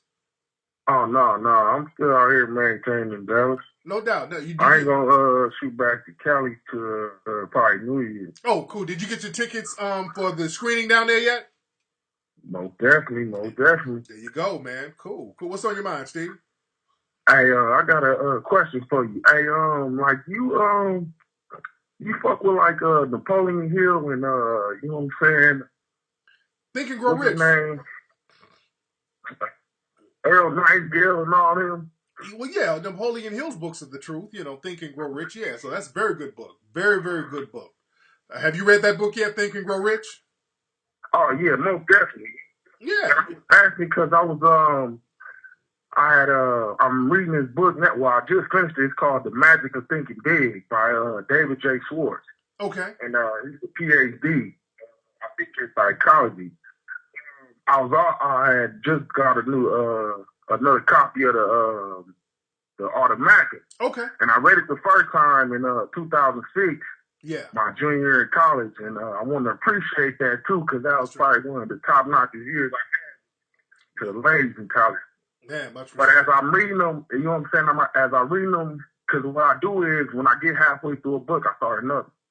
So as I'm finishing up the Magic is Thinking Big and I'm starting the Art of Macking again, I'm starting to see the same correlation as it's all about self-image, you know what I'm saying, how you look at yourself and how you build from that. And that's one thing that I think we really need to start focusing on is changing the image of black men, black women, and the black child. And shit, just the black unit as one. Yeah. As far as really making a movement, that shit has to change terrible, especially within our own self. Absolutely. That how we look at each other. And what they always saying, and we always looking at each other through the white eye. That shit has to change something terrible. Yeah. And I think that if we could start from within, then, you know what I'm saying, we got the shotgun chance. No doubt. No doubt. And we talk about that in Hidden Colors 4, too, so that's why I can't wait till people see that, man. But anyway, man, thanks for the call, Steve. Yeah, I can't wait till people see Hidden Colors 4, because we talk about, you know, building the black family again, and that's something that Brother Layla Africa really went into. So, man, I cannot wait till y'all see Hidden Colors 4, man. Y'all got, what, Monday, Tuesday, Wednesday, Thursday, 4 days, man. 4 days, dude. 4 days left for Hidden Colors 4. 4 days, man. I hate that my Facebook is down because I wanted to promote it a lot. So, man, if on your Facebook page, and again, my backup page is cool, but it doesn't have as many followers as my main page because I'm not on my backup page that much.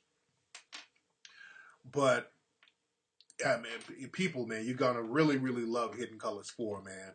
People are real excited about it globally, and all of us getting together. And it's nothing like, getting the DVD is fine, but watching a movie like Hidden Colors 4 with hundreds of other people in the same room with you, man, the energy is incredible, man. The energy is incredible. Where's Aki in here? Where's Aki? What's up, Aki? Aki, you still in are you in Atlanta, Aki, or you back in Texas? My main page is facebook.com/Tariq Elite. My backup Facebook page is facebook.com/The Real Tariq Nasheed. Yeah, so if something, I don't know if you may or may not be able to find my main page because again they blocked me. They got me blocked for a month. Fake book. I said Aki's so fine.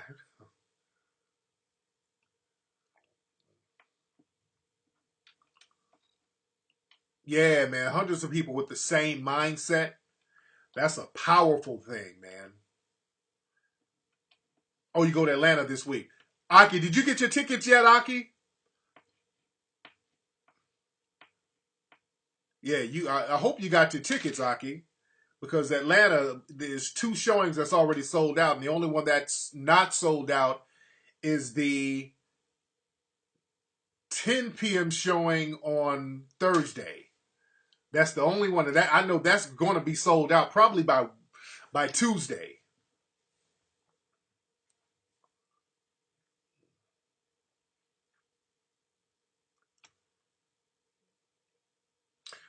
What's up, Anonymous? You say you need a GoFundMe for a new phone. Hilarious. Man. All right. So you got your tickets for Boston? Yeah, Boston's going to be off the chain. J Biz said he got Aki a ticket. So you tricked off a little ticket for it. There you go. No, a lot of people have been asking me about Kansas City. Oh, okay. So you got tickets for the Houston showing. Okay. Oh, okay. There you go. Yeah, Houston. They were about to have. They needed a second showing because, from what I understand, a lot of the people. Okay, look, we got Crispy. Shout out to Crispy in the room. Crispy's in here trolling. All right, Crispy's ashy ass is in here. I see you, Crispy.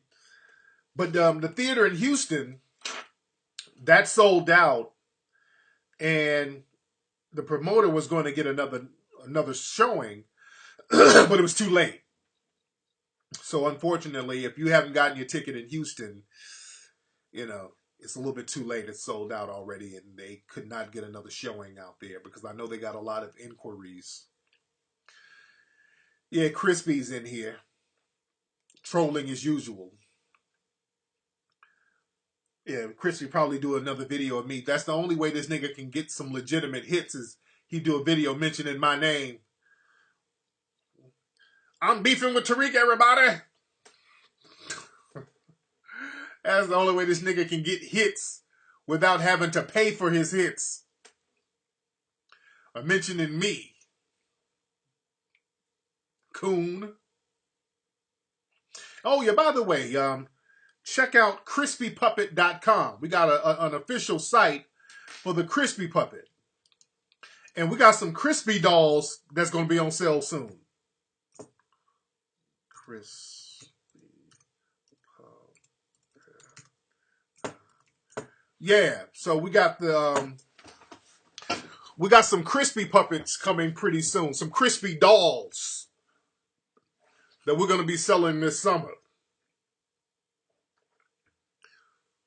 So go to crispypuppet.com. That's the official Crispy Puppet page. Yeah, we got an official page.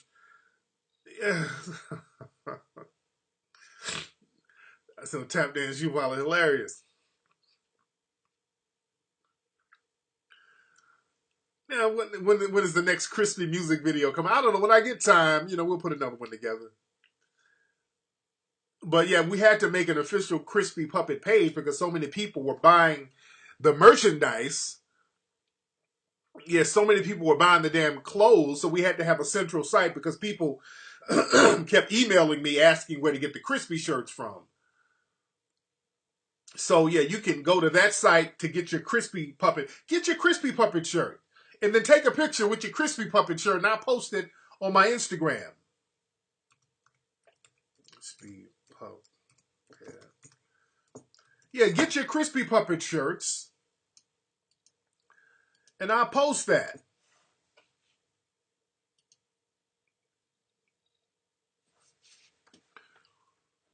Say tap shoes sold separately. Hilarious. Man. But let me get this call. What's up? Who's calling? Hi. Hey. Hello, Tariq. Hey, who is this? Hi. This is Catherine calling from Memphis. I have a quick question. I know that it's a done deal with the Hidden Colors 4 showing in the cities, but are you going to do another showing, or that's it, like for the cities who didn't get in initially on the 26th? Are there other dates? I'm looking into that. I really wanted to go to have it in Memphis, but we couldn't get a theater in Memphis, and the main company we were going with, who we have a deal with, a distribution deal, which was Landmark, they don't have a theater in Memphis. I really, really wanted Memphis. I have a big audience in Memphis, and I've never done a lecture in Memphis for whatever reason. So we did some research a couple of years ago, and a lot of my audience is in damn Memphis, and I don't know why, but I got a lot of love in Memphis. You really do. Can I get your email address, and I'm going to send you an email, and maybe we can look into something? Absolutely. From Memphis? Yeah, my email is info@tariqelite.com. And hopefully I can do a lecture out there. I want to do a lecture out there possibly this summer. So that's something that I want to look into. But definitely email me so we can talk about some venues and see what we can put together, Captain. Okay, info@tariqelite.com. Peace. Thank you. Thank you, dear. Bye-bye. That's Cindy. I like that sister. Getting right to the point. Someone says she sounds husky. Nigga, stop. Yeah, Memphis shows me a lot of love, man. I gotta get the fuck to Memphis, man. Memphis is a player city. A lot of players out there in Memphis. If I need to do a lecture in New England, hey, y'all gotta make it happen. Yeah, they do a lot of loving in Tennessee. What's up, Virtuous Gal?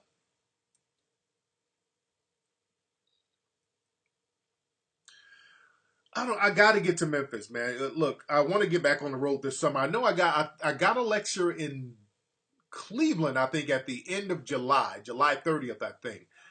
I think with that one is going to be me, David Banner, and George Frazier. I think that's what the promoter said, and that's going to be on the 30th of July. But what I want to do, I want to hit Chicago, possibly do Birmingham, definitely do Memphis, and definitely do Atlanta again, and just get on out there and chop it up with the family. So we're gonna, I'm gonna look into that, man. Right after we get the screenings and all of this stuff knocked out, and when I get back from Europe, we're gonna start looking into hitting those cities up. I got to start doing it fast and getting everything on the roster fast. Yeah, the food is good in Memphis. So how do I travel a lot? Hey, man, just I'm doing these lectures and people bringing me to different spots, and that's how it happens. And the place that we're doing the lecture in, Birmingham, England, that's a real nice venue. Again, my Birmingham, England people, what I'm going to do, I need to have a second camera person there. I want to hire another camera person for Birmingham, England. If you are a camera person, I want to hire you out there in Birmingham, England. Email me.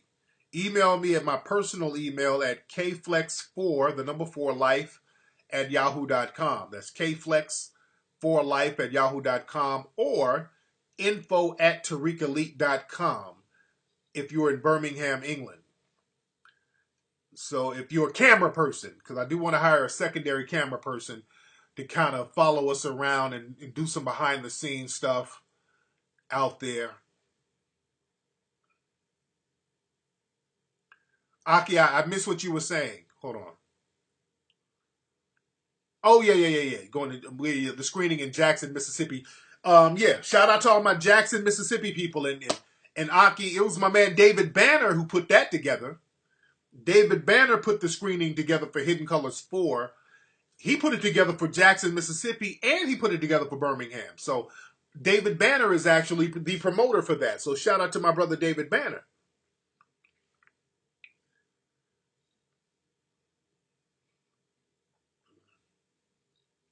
So you charge 70 euros an hour. Hilarious.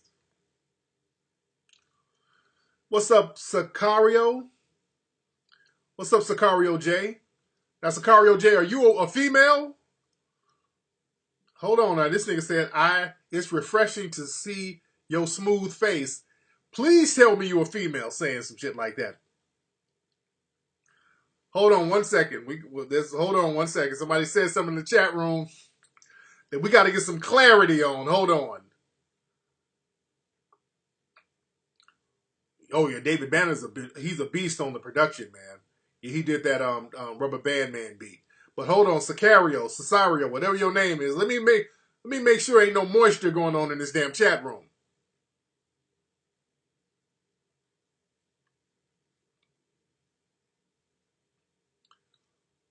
Hold on, where is he? This nigga, I hope that's a woman. Hold on, I just want to, hold on, the energy is off a little bit. Hold on.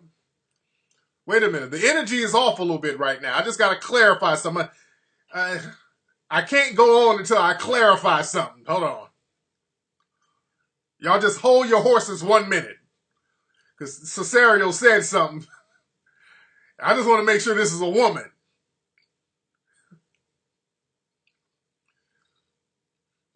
Hold on. Now Cesario, he ain't saying nothing. Come on, man. Don't get quiet now, Cesario. Hold on. Don't get quiet now. This nigga, some homo tep thug shit done slipped out. Because it sound like a dude, but this nigga done gave me a compliment that I ain't really comfortable with. You didn't mean that? You driving and texting? Hold on. Wait a minute, nigga.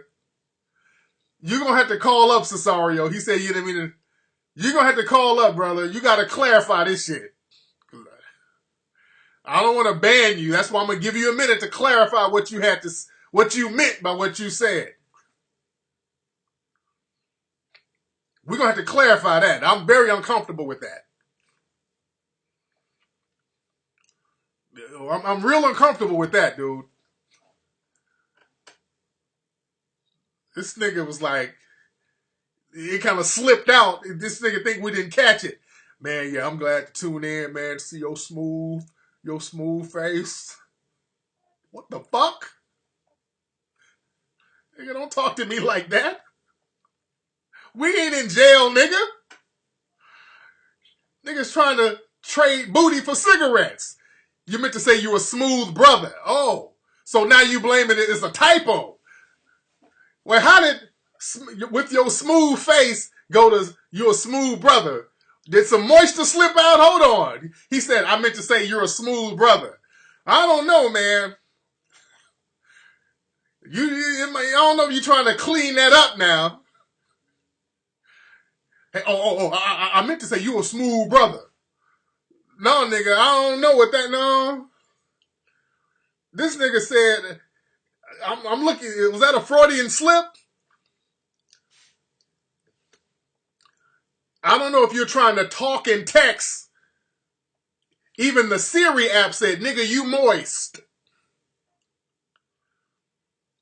Don't blame it on the app, nigga. Oh, yeah. It was the auto correction, man.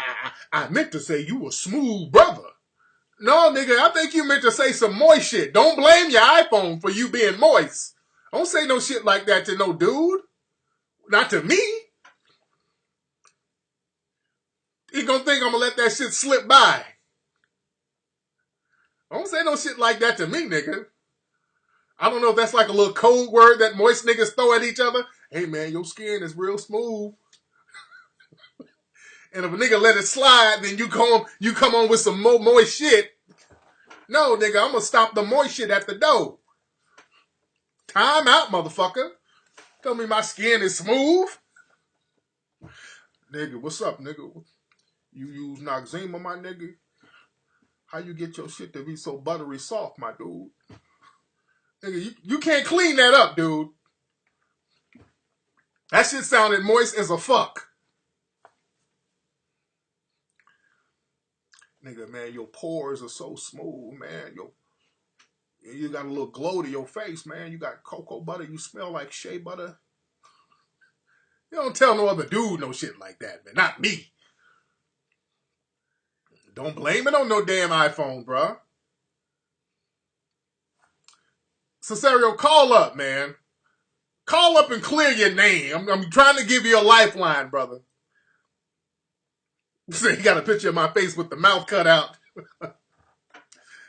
Cesario, where you at, man? What city you in, brother?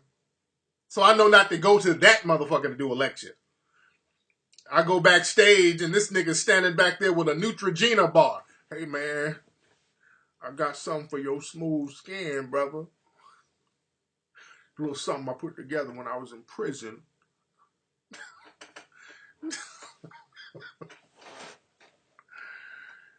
Dude, Cesario, dude, I kind of want you to call in, brother, to kind of clean this up. Because you done made the room uncomfortable with that.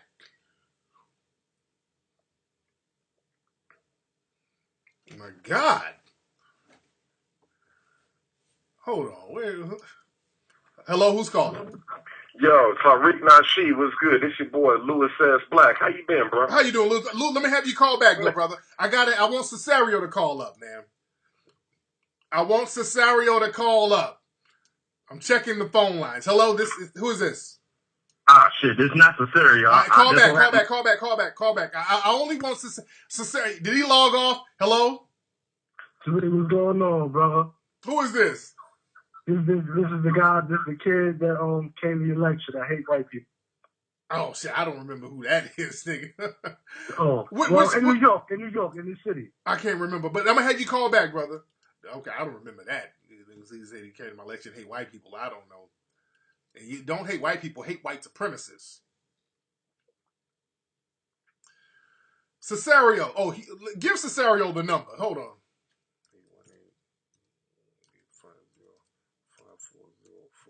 818-850-5404. Cesario, that's the number. 818-850-5404. Did he say he tried to call?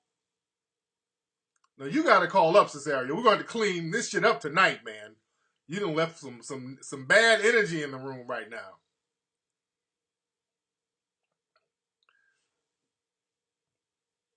Hold on. Hello? Hi, Tariq, it's Debbie. How are you? Hey, Debbie, how are you, dear? I'm fine.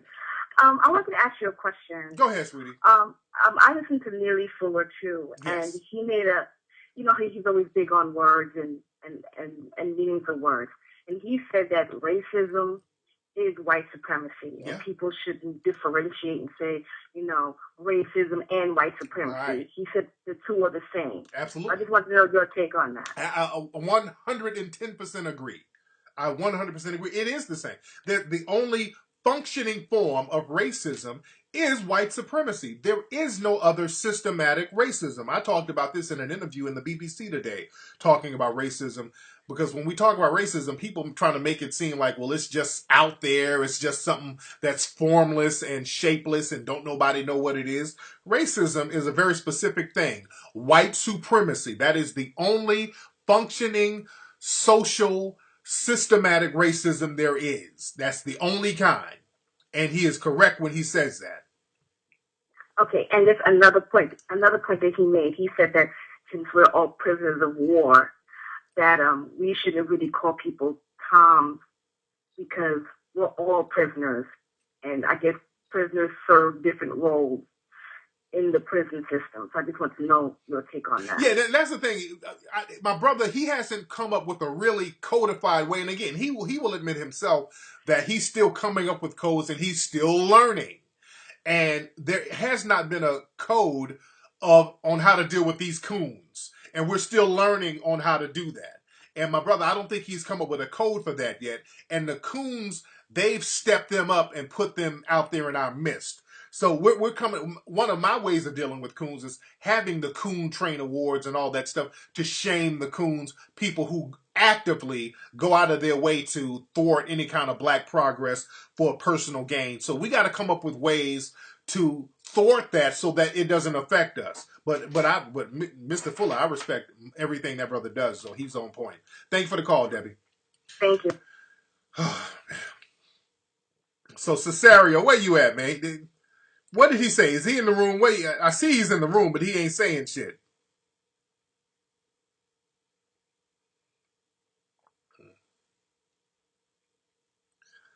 All right, Cesario J.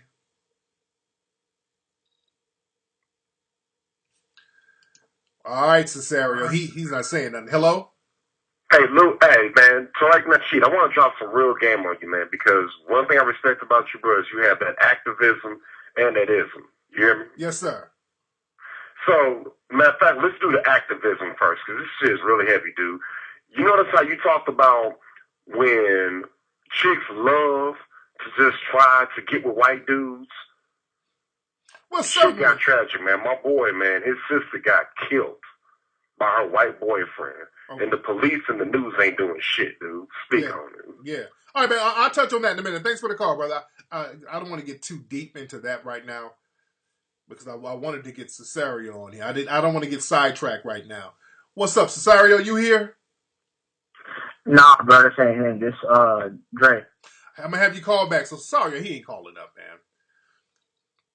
This nigga ain't calling up, man. This nigga's washing his thong in the sink. Okay. All right, Cesario. I know you still in the room, Cesario. I see you in here lurking, dude. I think that nigga was trying to campaign with using some moist code words up in here, dude. Don't do that. Hold on, let me see if he's still in here. Did this nigga log out yet? Hold on. I think, yeah, you still in here, Cesario. I see you in here. Don't do nothing moist and then don't say shit. Yeah, people are still calling. Let's see who this is. What's up? Who's calling? What's going on, brothers? It's DB for Fresno. I'm going to have you call back, D. Let me see who this is. What's up? Who's this? That's crispy. Where you at, Cesario? Where you at, Cesario? Hold on. Hello? Hey. What's up? Who is this? Hey, it's your boy Kambalay from Trends. I'll have you call back, brother. Okay, okay. Yeah, everybody in their moments calling back. Okay. Man. So this nigga's just lurking right now. He has the number. He's lurking now. This nigga's he's just listening to me, listening to my voice, putting some damn hair removal cream around his balls. That nigga deliberately said some moist shit and thought it was gonna slide and then tried to clean it up. Talking about he driving and texting. Nigga, first of all, you ain't driving. Because you wouldn't be driving, looking at the show and trying to text. It's very difficult to do that. This nigga tried to put it on his driving. It's something else in your hand. It ain't a steering wheel, nigga. It's a dick. You got your dick in your hand, nigga. And you tried to say some moist shit and disguise it as a compliment. Don't say no shit like that, man. Because I tried to give you every opportunity to clean it up. You ain't clean it up. You just sitting in the background. This nigga's at the house hiding. He at the house by himself hiding from the phone. Because we done outed this nigga. This nigga's confused about himself. He apologizes, but I wanted him to call up to really get some clarity. I think he meant what he said. That wasn't no damn typo.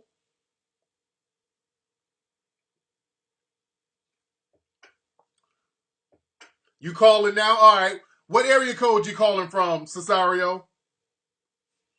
Hold on. Let's see. He said he's calling in. Hello? Hello? Is Tariq? Yeah. This me. Yo, what's going on, yo? Who is this? Yo, this is Tariq on She Show. This is Tariq, man. Who is this? Yo, this is a live Ustream, right? Okay, now you playing, dude. You can hear me. Oh, my bad, yo. This is Oh, this is Cesario? Oh, yeah, what's up? All right, okay, bro. Now, what did you mean when you said that smooth skin shit? A smooth face. Nah, my bad, man. I didn't mean it like that. I mean, I was just complimenting my brother, I didn't mean it like that. What do you mean by? How do you mean by calling another nigga's face smooth? I don't know. Well, I'm originally from Canada. That's how we compliment. So that's how y'all compliment in Canada?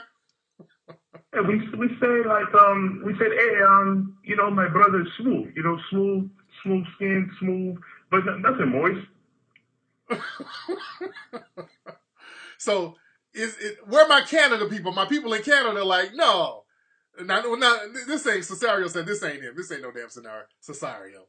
Now, dude, what's your name for real? You ain't Cesario. What's your name for real? That is funny though. What's your name? This is Cesario J. Now, where you from for real?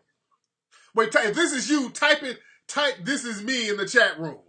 Let's see if it's you. All right. Type it in the chat room so we'll know it's you. I don't see you. I don't see you. And where the fuck are you driving, nigga? He said, that's not... Nigga, what is that noise, nigga? You got a fan on your booty hole?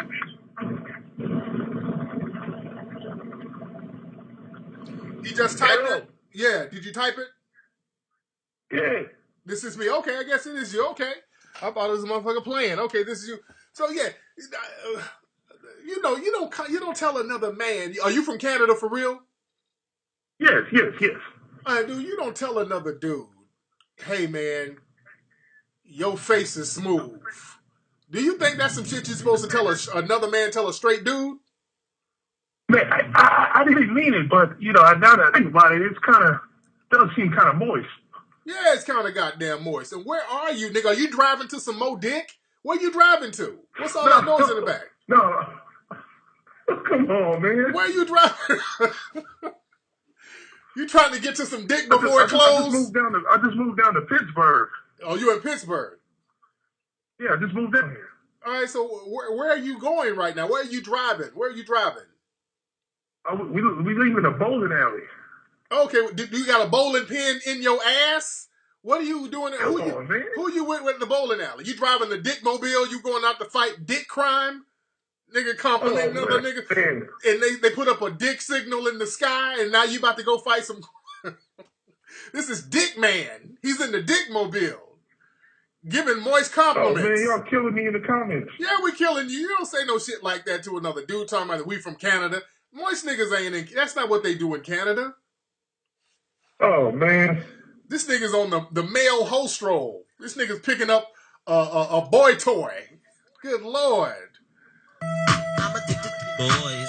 All right, man, look. The boys. I'm going to let you go and get that dick, brother. Boys.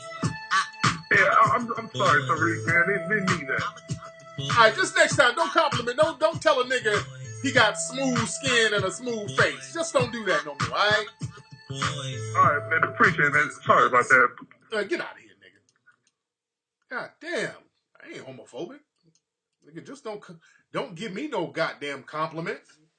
You can be homophobic with whoever, not homophobic, but you can be moist or gay with whoever you want to be with, but don't give me no goddamn compliment. Now, I don't want a compliment from no other goddamn man telling me my skin's smooth. The fuck is you talking to? Don't tell me no shit like that. The fuck out of here. That ain't homophobic. Just don't be homo with me. You go out there on the track and suck dick till you blue in the fucking face. But don't look over at me talking about, nigga, your skin is real smooth, nigga, get the fuck on somewhere. I ain't got a problem with this nigga being moist. He's clearly somewhere where his crack is open. He's doing some moist shit somewhere. Hey, knock yourself out.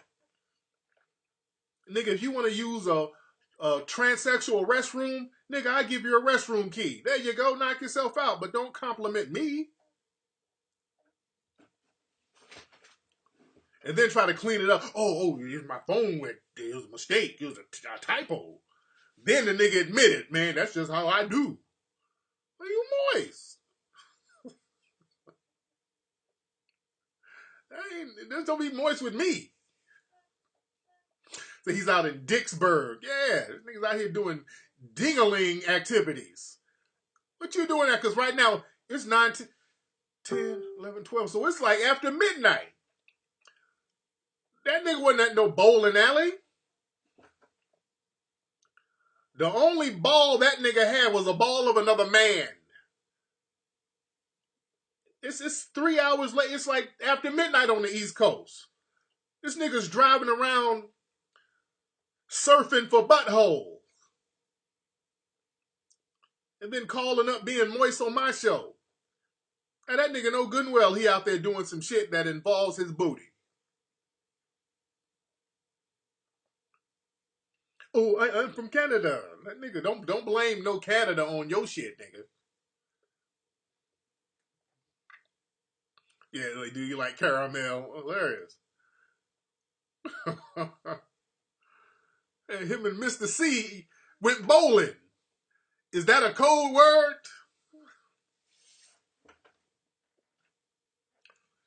Hey, give me a damn compliment. Come on, your smooth face. What the fuck is you talking to? Now that make me not want to go to Canada. Shit, y'all got niggas like that. Anyway, y'all, let me get up out of here, y'all. That's been tonight's episode of the Tariq Elite Radio Show. Hey, man, Hidden Colors 4 this Thursday and this Friday in certain cities. Man, y'all check that out. Hidden Colors 4. It's going to be popping. All right, let me go up here with my wife and children and see what they're doing. And I'm going to holler at you guys.